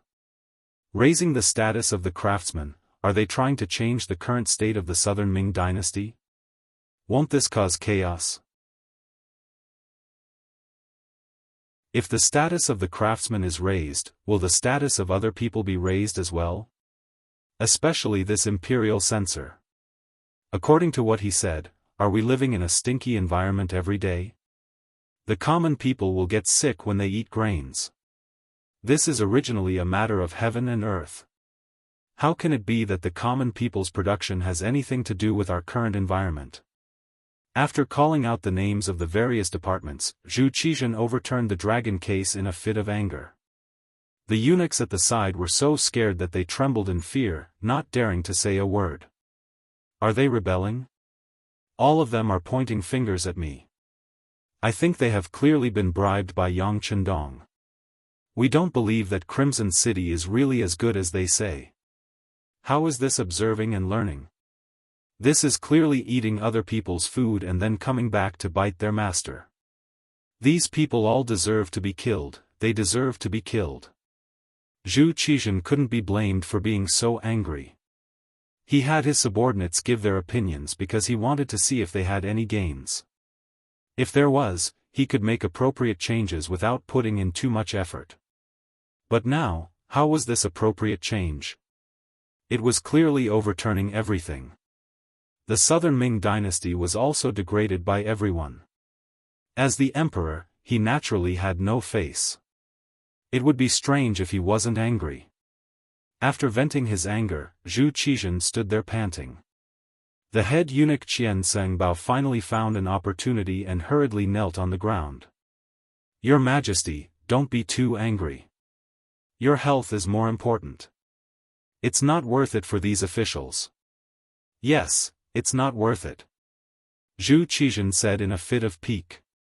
Then, he said, go, summon beloved official Chao to see us. The so-called beloved official Chao was the guard of the embroidered uniform guard, Chao Jixiang. The kneeling Qian Sengbao naturally didn't get along with him, but this was the emperor's order. He didn't dare to stop him. He hurriedly gave a look to the eunuch at the side. At this moment, Qian Sengbao was secretly delighted. He was thinking that the emperor had nowhere to vent his anger. Perhaps Chao Jixiang came at this time to eat melons. Chao Jixiang, who was on duty in the palace, was quickly found. He came to the throne room and knelt down. You all can leave first. Great companion, you can also leave. He glanced at Qian Sengbao. Because of the appearance of Yang Chendong, this little butterfly, Zhu Qizhen didn't experience being captured by Yes Hen. Thus, Chao Jixiang didn't appear to save his master. Now, his great companion became Qian Sengbao's eunuch. The emperor summoned Qian Sengbao and wanted to drive him away. Qian Sengbao naturally wasn't happy. But at this moment, he didn't dare to disobey the emperor's order. He could only agree and leave. After he walked out of the throne room, he stood there in deep thought. Recently, every time Zhu Qizhen saw Chao Jixiang, he was always mysterious. Even his great companion was on guard against him. This made him feel a sense of danger. If Chao Jixiang really replaced him, he was afraid that he wouldn't be able to have a good ending. Internal strife among eunuchs was often the fiercest. Those in power could get whatever they wanted. As for those who were stepped on, it was a fate worse than death. Eunuch Qian, why are you here? Why aren't you serving the emperor? Qian Sengbao, who was in deep thought, was surprised when a voice came from behind him. He looked in the direction of the voice and saw the head eunuch of the empress, Mao Mu. Although they were both head eunuchs, one served the empress while the other served the emperor. The difference in status was too great. Oh, so it's eunuch Mao. What's wrong? Are you leaving the palace? Yes, the empress wants to weave cloth. Aren't I going out to choose? Mao Mu said with a fawning expression.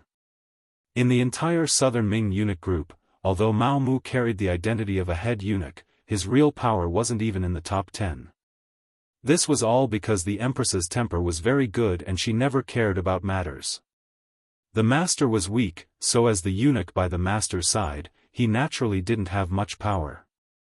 But because of this, Mao Mu became a transcendent existence in the entire group of eunuchs. This person did not fight for fame or profit. Because of the empress, not many people were interested in his position.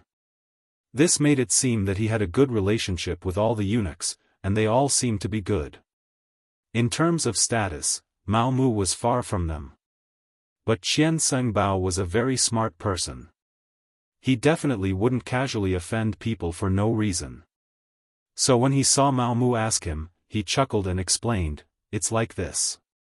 The emperor wants to meet Chao Changwei alone, so I came out to get some fresh air." Oh, so it's like that. It's just that Chao Changwei's thoughts are very big. It's not a good thing for such an ambitious person to always be by the emperor's side. After Mao Mu heard this, he first had a shocked expression on his face. Then, he seemed to say this very casually. Just as he finished speaking, Mao Mu quickly covered his mouth with his right hand with an embarrassed expression. Between eunuchs, unless there was a life-and-death feud, they wouldn't speak ill of each other in front of each other. That was the behavior of a vile person, and it was shameful. Normally, if Mao Mu said this, Qian Sengbao would even reprimand him. After all, he was now the head of the group of eunuchs. He had the obligation to maintain the unity of the group of eunuchs, at least on the surface.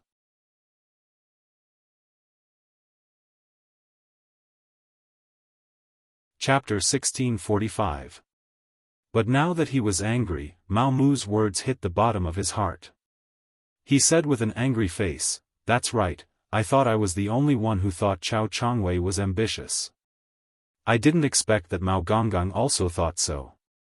Then I really have to be careful. Huh. Qian Gonggang, you are busy. I still have to go out of the palace. I will talk to Qian Gonggang when I have the chance." Mao Mu didn't say anything this time. Some words were enough to be said once.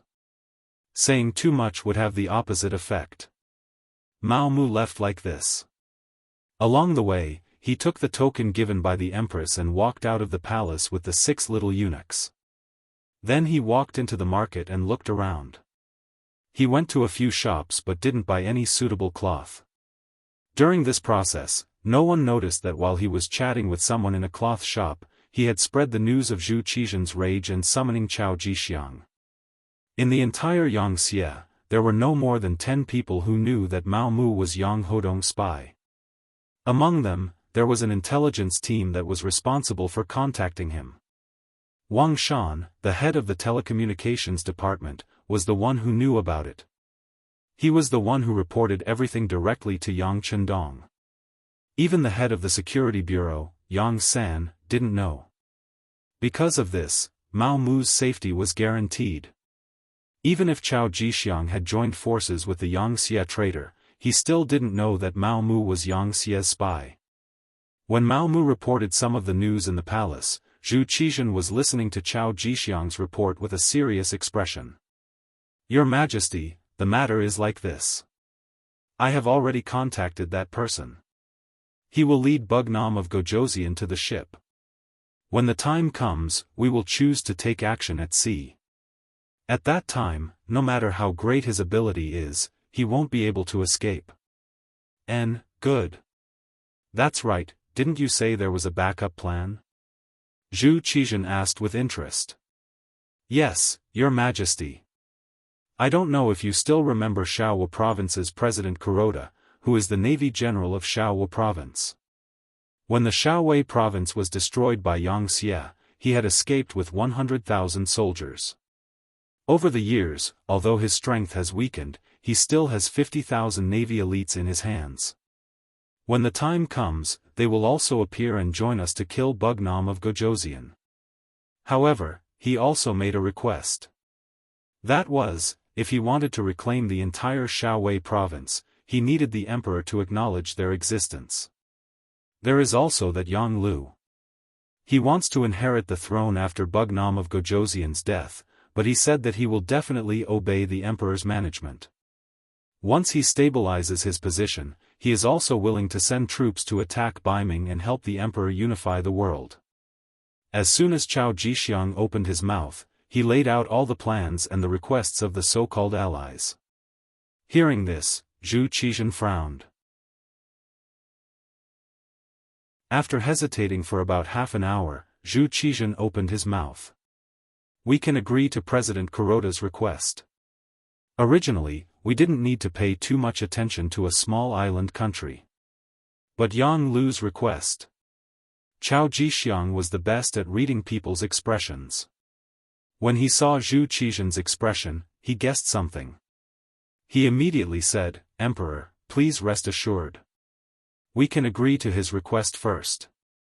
After he stabilizes Yang Xie and helps us deal with Baiming, we can find an opportunity to kill him. Yes, that's what I mean.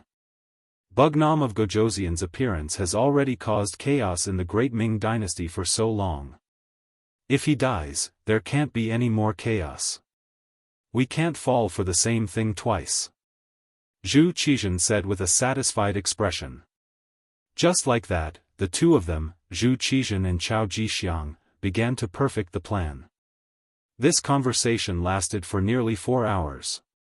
In the end, Zhu Qizhan ordered someone to bring in the meal and even rewarded Chao Jixiang to eat with him. This made Qian Sanbao, who was waiting outside, very envious. At this time, he felt that his position was in danger, but he didn't have any better ideas. Because he didn't know what Chao Jixiang was doing next. In the palace of Qian City, the telecommunications director, Wang Shan, brought the telegram sent by Mao Mu to Yang Chendong. After reading the contents of the telegram, Yang Chendong thoughtfully asked, Did you bring the copy of the telegram from Director Yang San?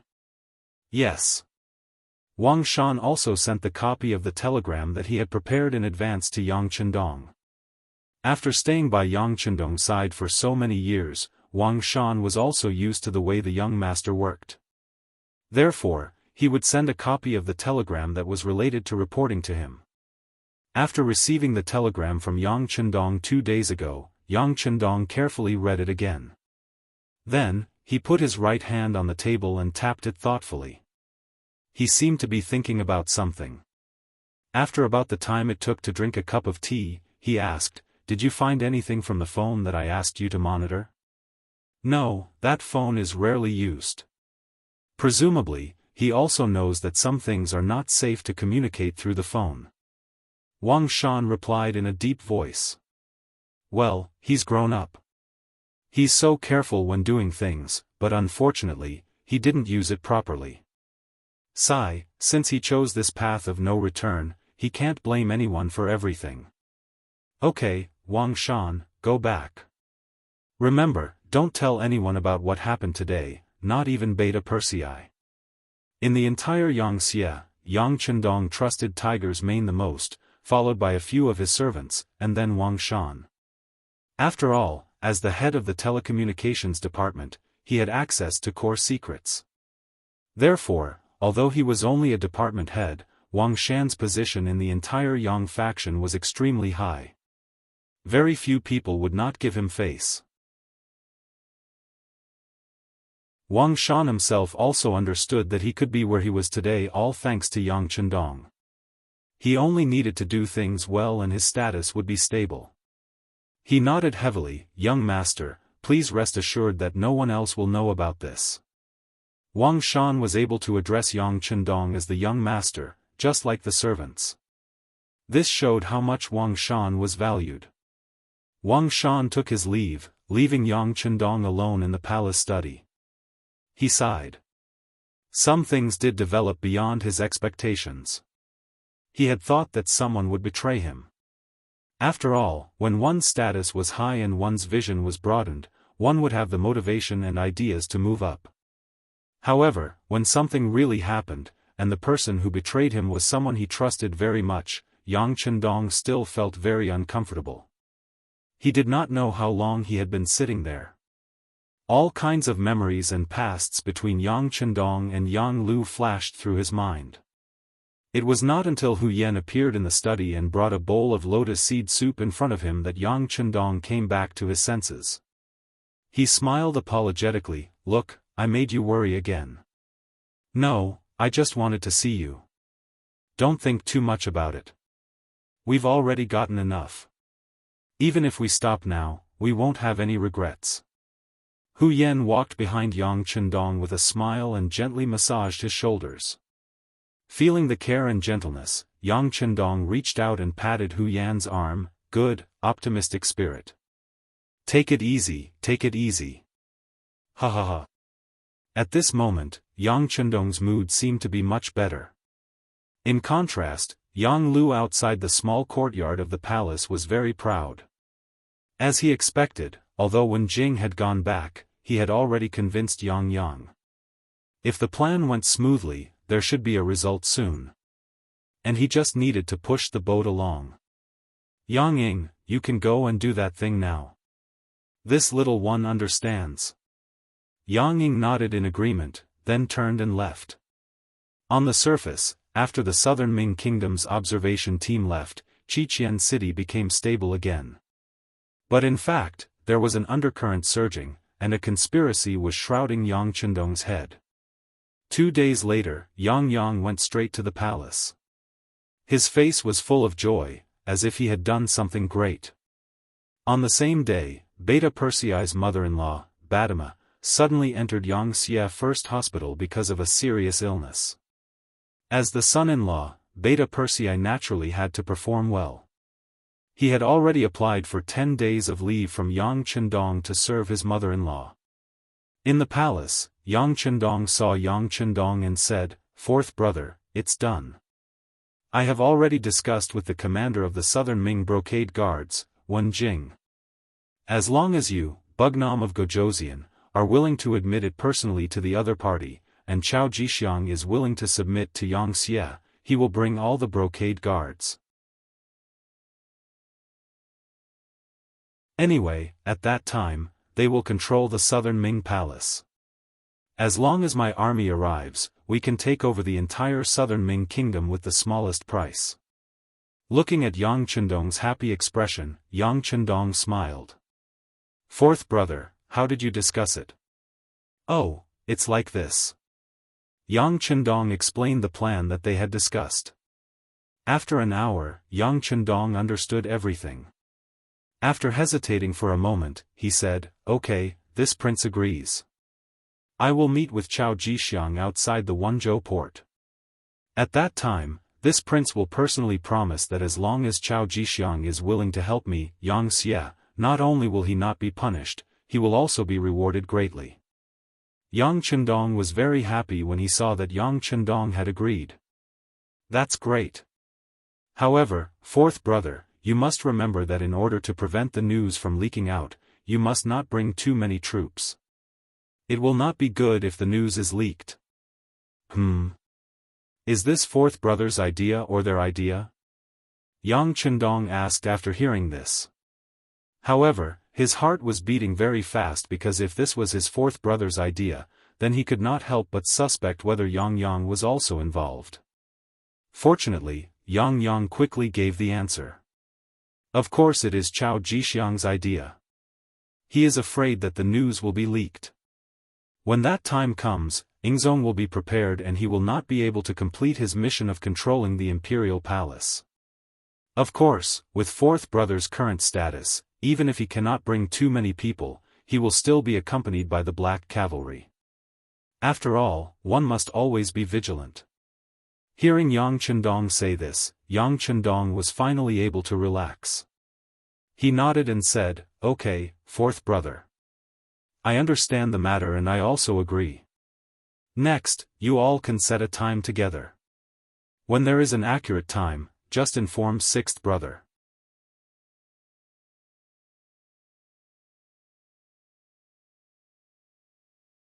Chapter 1646. That's the best, ha ha ha. Yang Chendong grinned. Obviously, he wanted to facilitate this matter.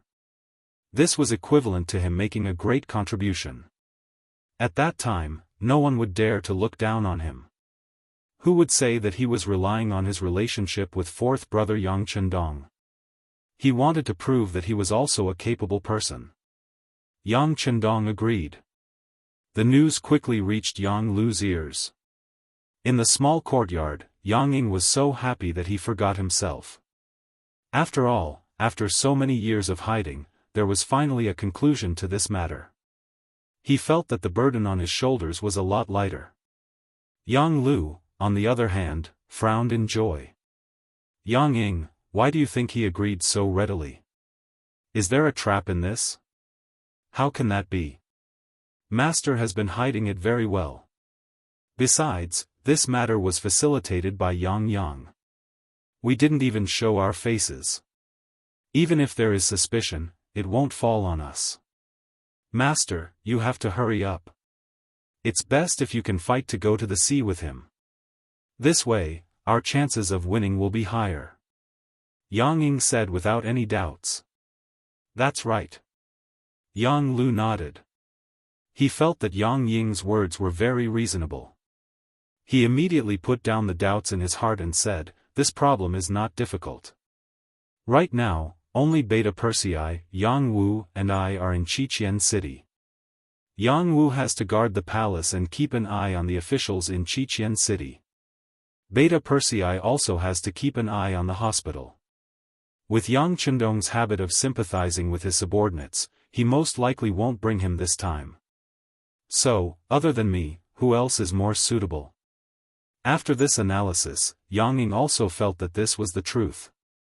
He immediately said, "Then I have to congratulate Master. I'm afraid that it won't be long before this little one will call Master King." Ha ha ha, well said, well said. Yang Lu thought that the Southern Ming Emperor had promised him that once Yang Chendong died, he would inherit the position of Bugnam of Gojoseon. He immediately laughed happily. At this moment, Yang Chendong had already agreed to meet Chao Jixiang in private. The meeting at sea seemed fair to everyone, but Yang Chendong knew that there was a great conspiracy behind this seemingly fair meeting. If it was just him alone, he wouldn't be afraid of any conspiracy. It was still the same sentence, with Datsang in hand, as long as they didn't kill him immediately, it would be impossible for them to kill him. But this time, he was not alone. There were many black cavalry following him. He could not leave his brothers to the side. That would be irresponsible. If he did not bring the black cavalry with him, it would definitely arouse suspicion. In this case, it was necessary to make some preparations in advance. So he went to the Navy headquarters. Deputy Commander Gao Xiong had already left with the Navy, and not long ago, he sent a report of victory. In front of the leading ships of this world, whether it was speed or firepower, they were several times stronger than the other side. The expansion of the Navy can be said to be very smooth. With the cooperation of the Navy's Cold Vanguard Division, so far, they haven't encountered any difficult bones. Yang Chendong even knew that even in the future, when the Yangtze Navy enters the Western Europe, there won't be any decent opponents. At this time, the West was far from being as developed as the future. There were even many places that didn't have their own civilization, let alone technology. With this opportunity, Yangtze can really unify the West. Otherwise, once they really start to rise, even if they send several times more troops, it will be difficult to accomplish. It can be said that now is the best time. Yang Chendong came to the Navy headquarters. Of course, he didn't ask about the Navy's overseas expeditions. If there is any news, someone will report it to him. He came here to make some arrangements for the meeting with Chao Jixiang. Although Yang Chendong has already seen that this is a trap, he doesn't know how many people the other side has, how many preparations, and how many people are involved. He didn't even let people inquire about it, fearing that it will alert the enemy. That is, Yang Chendong dared to take such a big risk without knowing anything. I'm afraid that if he said that he is second, no one would dare to say that he is first. This time, he came to the Navy to make the corresponding arrangements. Although he doesn't know the other side's means, he should prepare something that can't be neglected. Now in charge of the work here is the commander of the Navy's Cold Vanguard Division, Nye Tong. He is also one of Yang Xie's old men, and also one of Yang Chendong's trusted Navy generals. In the room of the commander-in-chief of the headquarters, Yang Chendong and Nye Tong sat facing each other. After that gaze constantly scanned Nye Tong's body, Nye Tong's forehead was oozing with cold sweat. Today, with Yang Chendong's power, few people can face him calmly. Perhaps only people like Yu Qian who have a lot of experience can do it. Can I trust you? These words caused Nye Tong to stare blankly for a moment before he abruptly stood up. With an incomparably confident tone, he said, "Sixth young master, this subordinate is at your beck and call. I am willing to serve you at any time." From the results of the investigation of the Intelligence Department, the Navy's department is still very pure. There is a war to fight, there is something to do, there is no time to think about other things. Coupled with the investigation of the Intelligence Department, Nye Tong has won his trust. Very good, Commander Nye, this king asks you, what is the largest speed of the warship in the Navy? The so-called speed refers to the speed of the ship at sea. About 1 knot is equal to nearly 2 kilometers. For example, the speed of the Ming Dynasty's ships is about 5 or 6 knots, which is equivalent to about 10 to 12 kilometers per hour. For example, the speed of the later Liaoning warship is 29 knots, which is less than 60 kilometers per hour. Because the Yangtze Navy ships use steam cars, now the maximum speed can reach between 10 to 12 kilometers per hour. Just in terms of speed, it is twice the speed of the opponent. Reporting to the 6th young master, the Navy dock has 10 5th-level warships, 34th-level warships, hundreds of 3rd-level warships, and other 2nd-level and 1st-level warships. The 3rd-level and above warships have reached a speed of more than 10 knots. In these years, the Navy's warships have been developed. In the past, only the commander-level commanders can command 5th-level warships. Because of the emergence of 6th-level warships, now it has become the division's exclusive use. And so on, the Navy has become many times stronger than before. Good. Hearing that there are so many powerful ships, Yang Chendong is very satisfied. He decided to use all of the 3rd-level and above warships. Although it seems a bit exaggerated, one of Yang Chendong's rules of conduct has always been to not do anything. Besides, this time there is still a naval battle to fight. No one knows what Yang Chendong and Nye Tong talked about in the end. Everyone only knows that for more than an hour, the door of the room was not opened. In the end, Yang Chendong left with satisfaction. The Navy dock is a first-class military secret location. Without permission, even the Yang family's servants have no way to get close. Based on this point, this trump card has become a secret, and there is no need to worry about it being known by others. The only one who really knows the plan is Nye Tong. The other members of the entourage only know that there is a sea mission. As for where they are going and what they are going to do, it will only be revealed at the last moment. After a trip to the Navy headquarters, Yang Chendong returned to the palace and went to the telegraph office. Except for the director Wang Shan who is still inside, the other staff have been temporarily exiled for various reasons. Even if the servants around him can betray him, Yang Chendong really can't casually trust other people now. After leaving Wang Shan, the two of them operated the telegraph for a while. After doing this, Yang Chendong stretched and said to Wang Shan, this time you stay at home. You don't have to go out with me. No, this subordinate is not talented. I am willing to follow the young master until death. Wang Shan suddenly stood up and said with an unquestionable voice. Although he now has a faint feeling that this sea trip will be very dangerous, he still wants to follow Yang Chendong. Everything he has today is all thanks to Bugnam of Gojoseon. Now that there is danger, how can he shrink back? This. Okay. Thinking that many things can't be done without Wang Shan's help, Yang Chendong nodded and agreed after a little hesitation.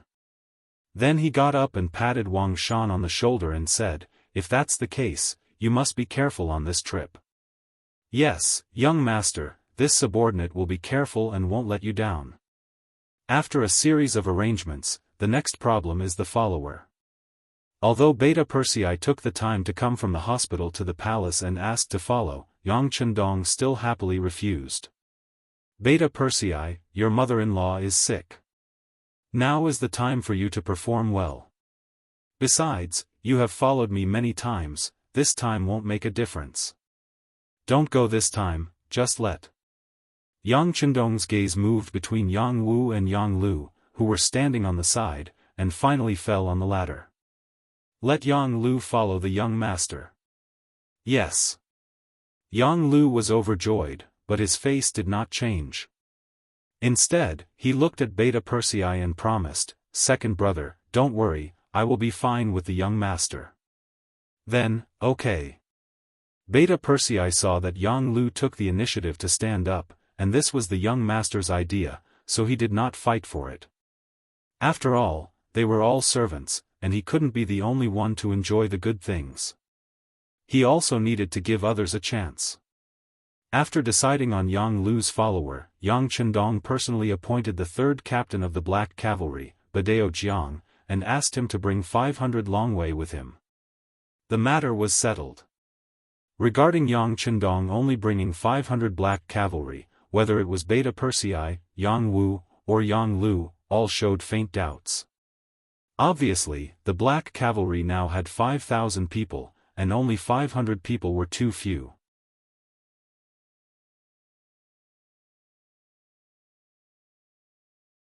Chapter 1647. Quite a lot. Yang Chendong chuckled. The last time we went to Yunnan, we only had 500 Black Cavalry and there were no problems. Not to mention that this time, other than the Black Cavalry, we also have the Cold Vanguard Army. Oh right, Yang Lu, go back to the Navy headquarters and look for Commander Nye Tong to see who is suitable to accompany us.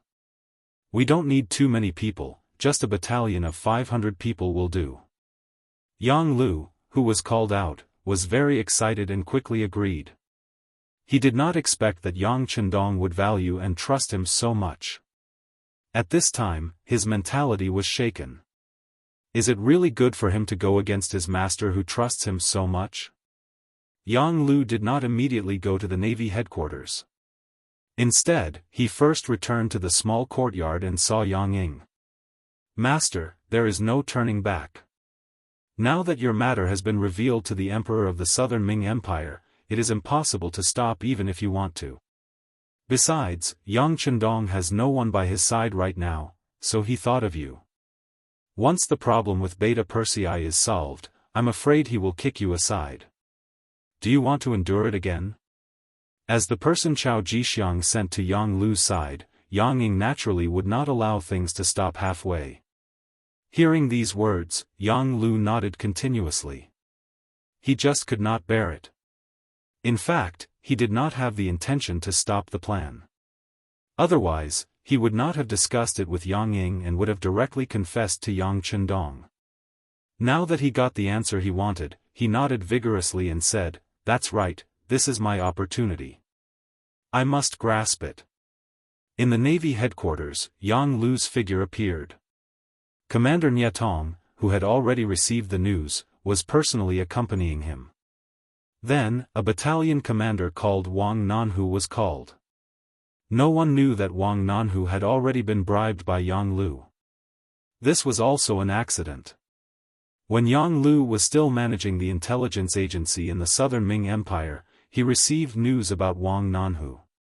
This person was actually an early spy that the Southern Ming Brocade Guard had sent to Crimson City. However, what was unexpected was that ever since Wang Nanhu entered Crimson City and Cold Front, his attitude changed rapidly.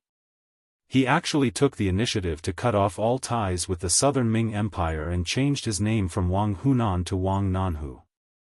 Even though there was only a difference of one word, it was very difficult for the Southern Ming Empire's embroidered uniform guard to find someone. The defensive measures of Crimson City were simply too strict. Who knew how many spies had been sent out over the years, but all of them either went missing or were captured and killed. If Chao Jixiang and Yang Xie hadn't started working together and provided this list, Wang Nanhu might have hidden for the rest of his life and become a Real Yang Xie. Wang Nanhu was not the only one on the list. There were many others. However, most of them could no longer be found, or it could be said that they had hidden themselves very well. On the other hand, Wang Nanhu, whose name was reversed, was too easy to recognize, which was why Yang Lu had discovered him. It was because of this that Yang Lu named Wang Nanhu. Nie Tong had already received Yang Chendong's secret order to fully cooperate with Yang Lu's actions. Of course, he wouldn't stop him and agreed. After that, Wang Nanhu went to Yang Lu's small courtyard to report. Wang Nanhu didn't know that his identity had been exposed. Over the years, he had even forgotten that he was a spy of the Southern Ming Empire's embroidered uniform guard.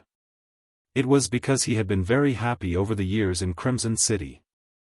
This was because he had confirmed the strength of the Yang Xie.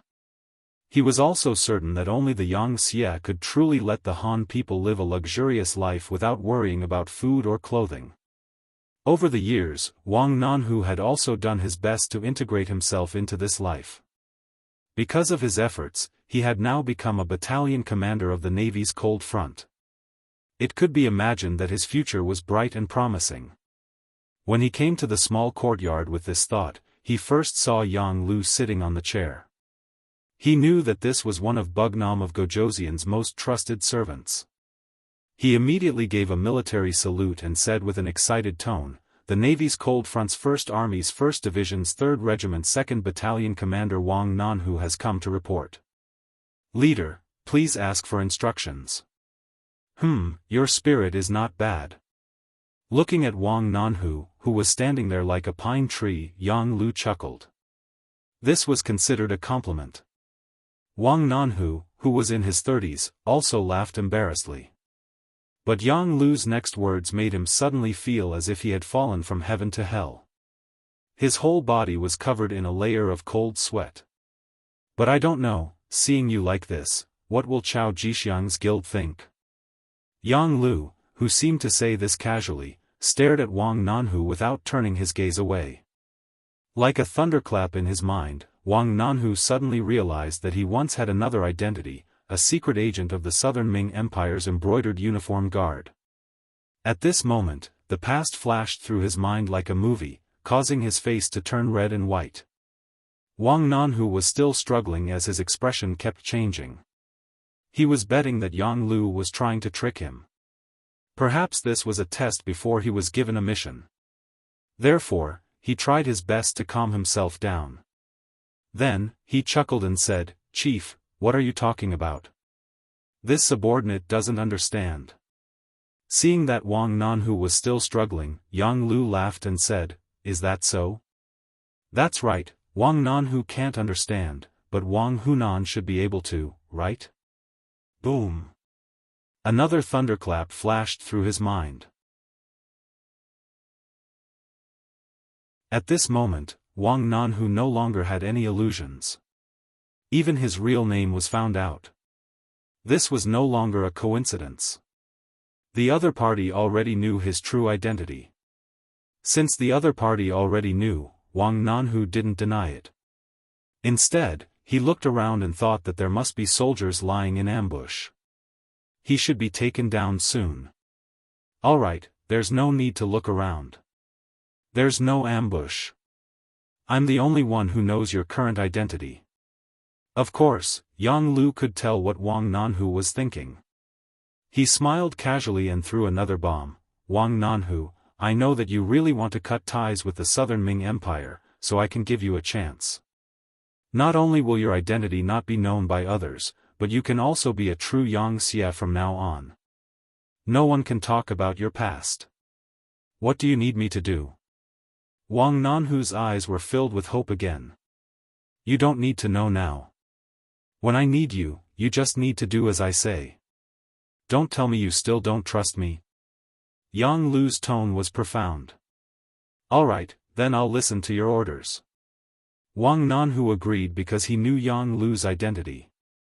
He really hoped that his relationship with the Southern Ming Empire could be severed. Now that the opportunity was in front of him, he naturally had to seize it. Very good. Seeing that Wang Nanhu agreed, Beta Persei finally had a smile on his face. Next, gather your battalion and prepare to follow Bugnam of Gojoseon to carry out missions.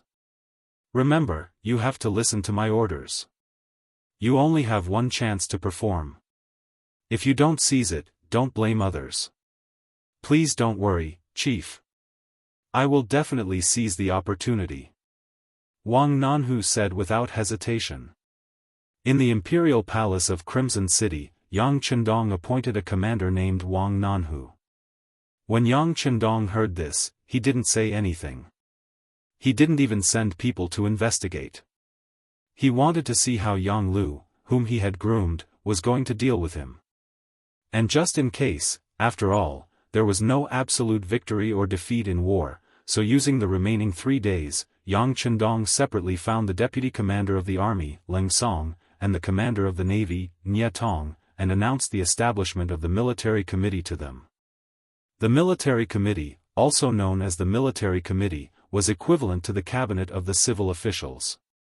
The members were initially decided to be 5 people. They were responsible for military affairs. The person directly in charge was himself, and the second in charge was Crown Prince Yang Bo. In other words, if something happened to him, or if something urgent happened and he couldn't be contacted, Yang Bo would be in charge of military affairs. At that time, even the cabinet had no right to interfere with military affairs. When Yang Chendong took Yang Bo's hand and announced in the army headquarters, the first batch of military committee members were Tiger's Mane, Leng Song, Gao Xiong, Tian Yu, and Tian Hu. Deputy Commander Leng Song then sent Yang Chendong and his son out of the army headquarters. When the two of them arrived at the main street, Yang Bo said thoughtfully, "Father, are you leaving Crimson City again?" "Yes." Yang Chendong didn't intend to hide it from Yang Bo. As his eldest son grew up, there were some things he needed to know. "Father, is it very dangerous this time?" Yang Bo raised his head. His voice was still a little immature as he looked at Yang Chendong and asked again. Yang Chendong didn't expect his son to have such observation and perception at the age of 11. He was very pleased. "Yes, it is a little dangerous, but fortunately, everything is under father's control." "Then I'm relieved." A sincere smile appeared on Yang Bo's face. Looking at Yang Bo's adult-like appearance, Yang Chendong smiled and patted Yang Bo's head. He said, "Bo, remember. As a king, you have to trust your subjects, but you also have to be careful. You also need to have your own judgment and not be swayed by others.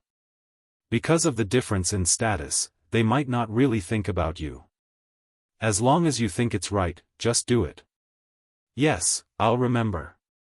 With Yang Bo's comprehension ability, he naturally couldn't understand everything, but this didn't stop him from remembering it and slowly understanding it when he returned. After the cabinet, the military committee was also established. Just like that, Yang Xia's 2 major institutions began to operate. Yang Chendong could also put down his burden and do what he should do.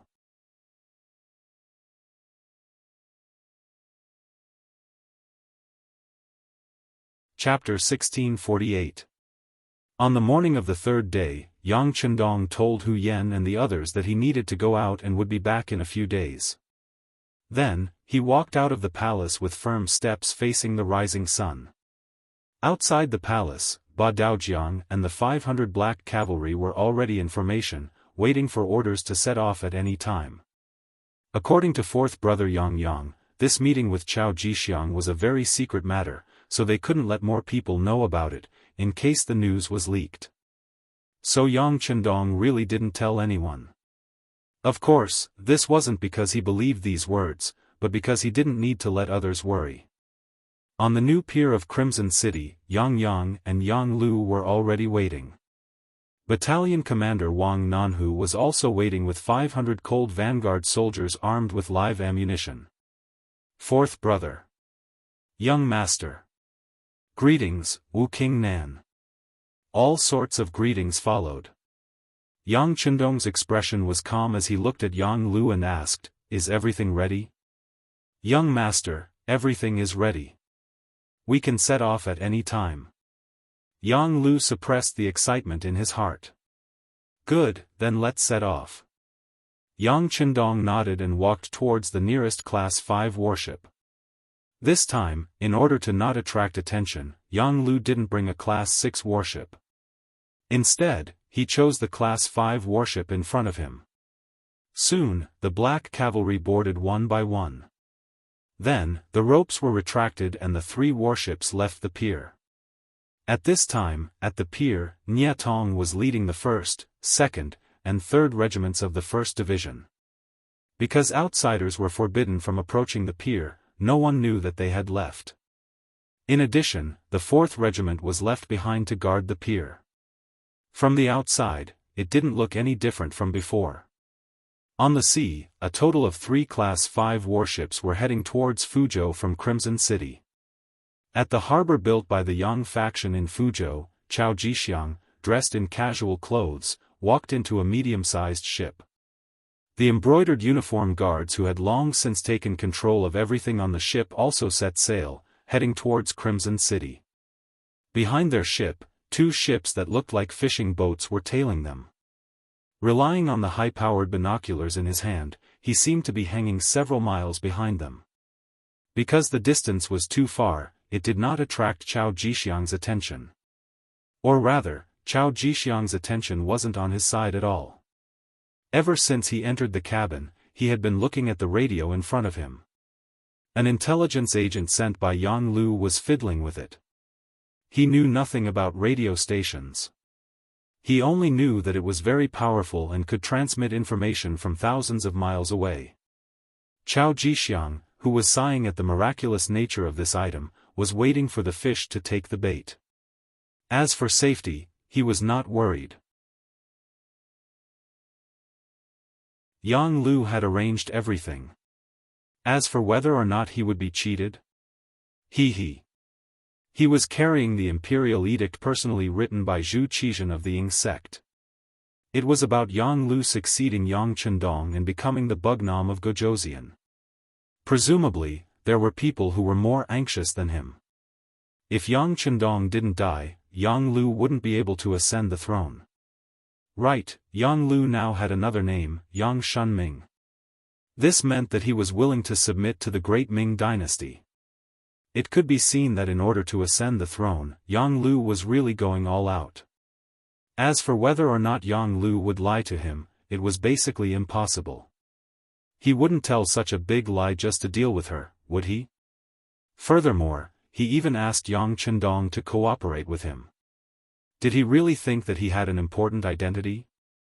Eunuchs, in the end, weren't even considered complete people. They were even looked down upon by many people. Even if some people tried to curry favor with them, it was only because of the emperor's face. If they really left the emperor's favor, eunuchs wouldn't even be worth a fart. Chao Jixiang was waiting for news. Yang Chendong's level 5 warship was also heading towards the predetermined location. The level 5 warship's speed wasn't slow. It braved the wind and waves all the way, quickly approaching the destination. It was only 180 kilometers in a straight line. In the future, it would only take 80 minutes to reach the destination. It was impossible to be so fast now. However, it would only take 10 hours to reach the destination. Not to mention, the destination wasn't Fuzhou, but the sea outside of Fuzhou. Therefore, in just 8 hours, Yang Chendong and the rest arrived at the predetermined sea area.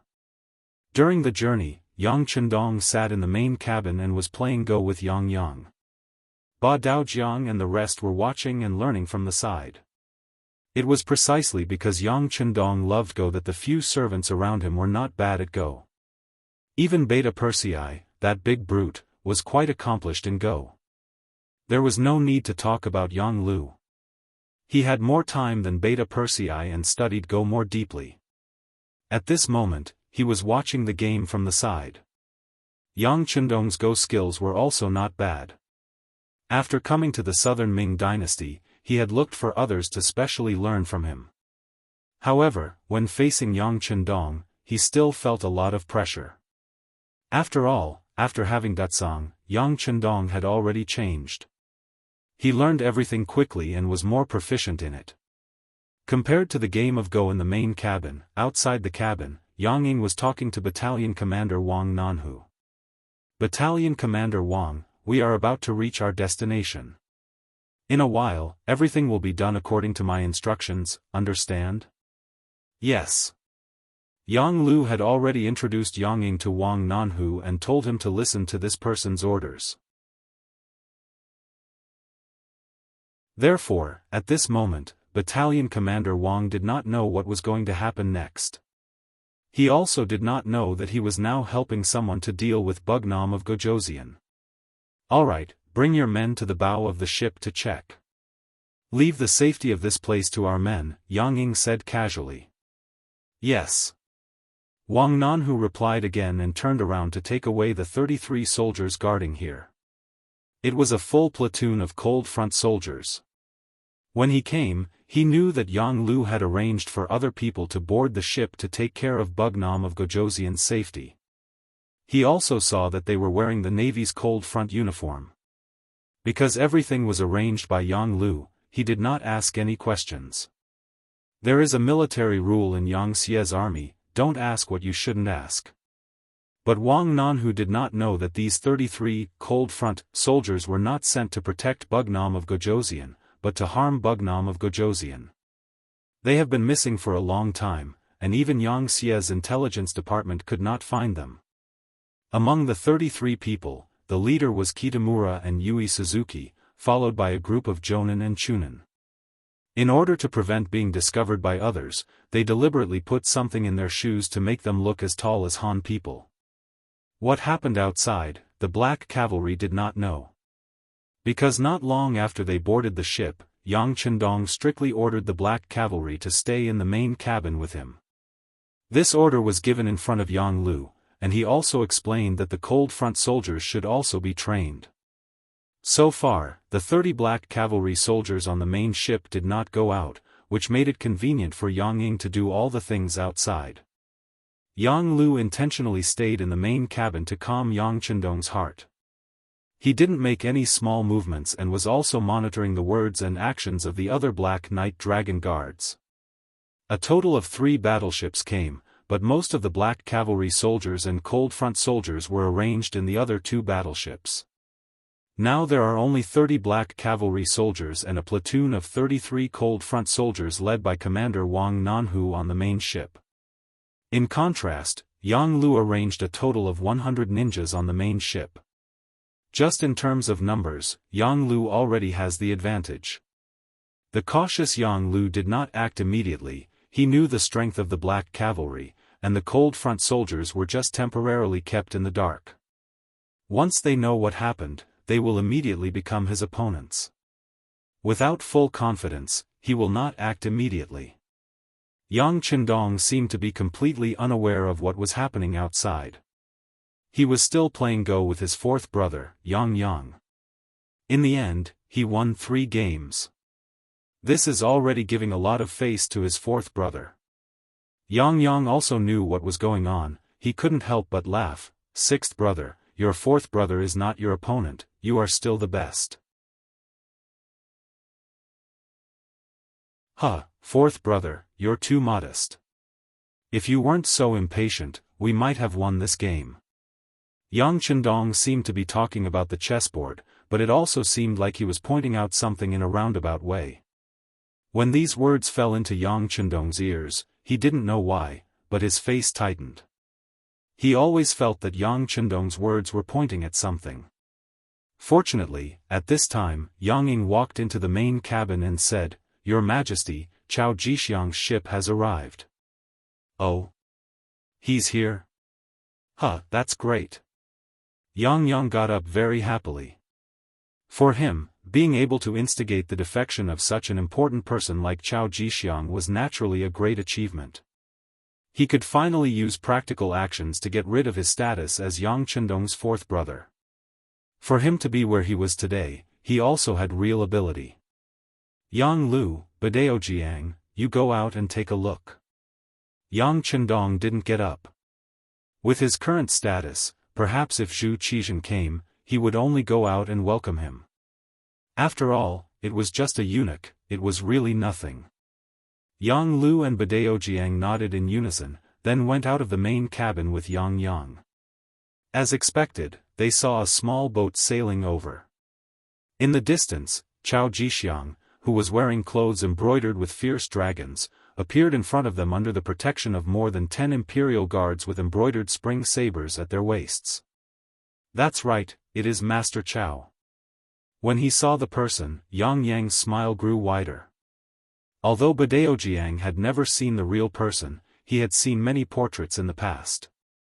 In addition, Yang had verified the identity of the other party, so of course he didn't suspect anything. He nodded, then turned to enter the cabin and said, "Sixth young master, it is Chao Jixiang. Let's go on board to discuss." Yang Chendong nodded, his expression didn't change at all. But if one looked carefully, one would be able to see that he seemed to have sighed softly, but no one knew what it was. That was a pity. You're tuning in to the Unparalleled SwordWill YouTube channel. Don't forget to subscribe and join us on this journey to catch the most captivating stories.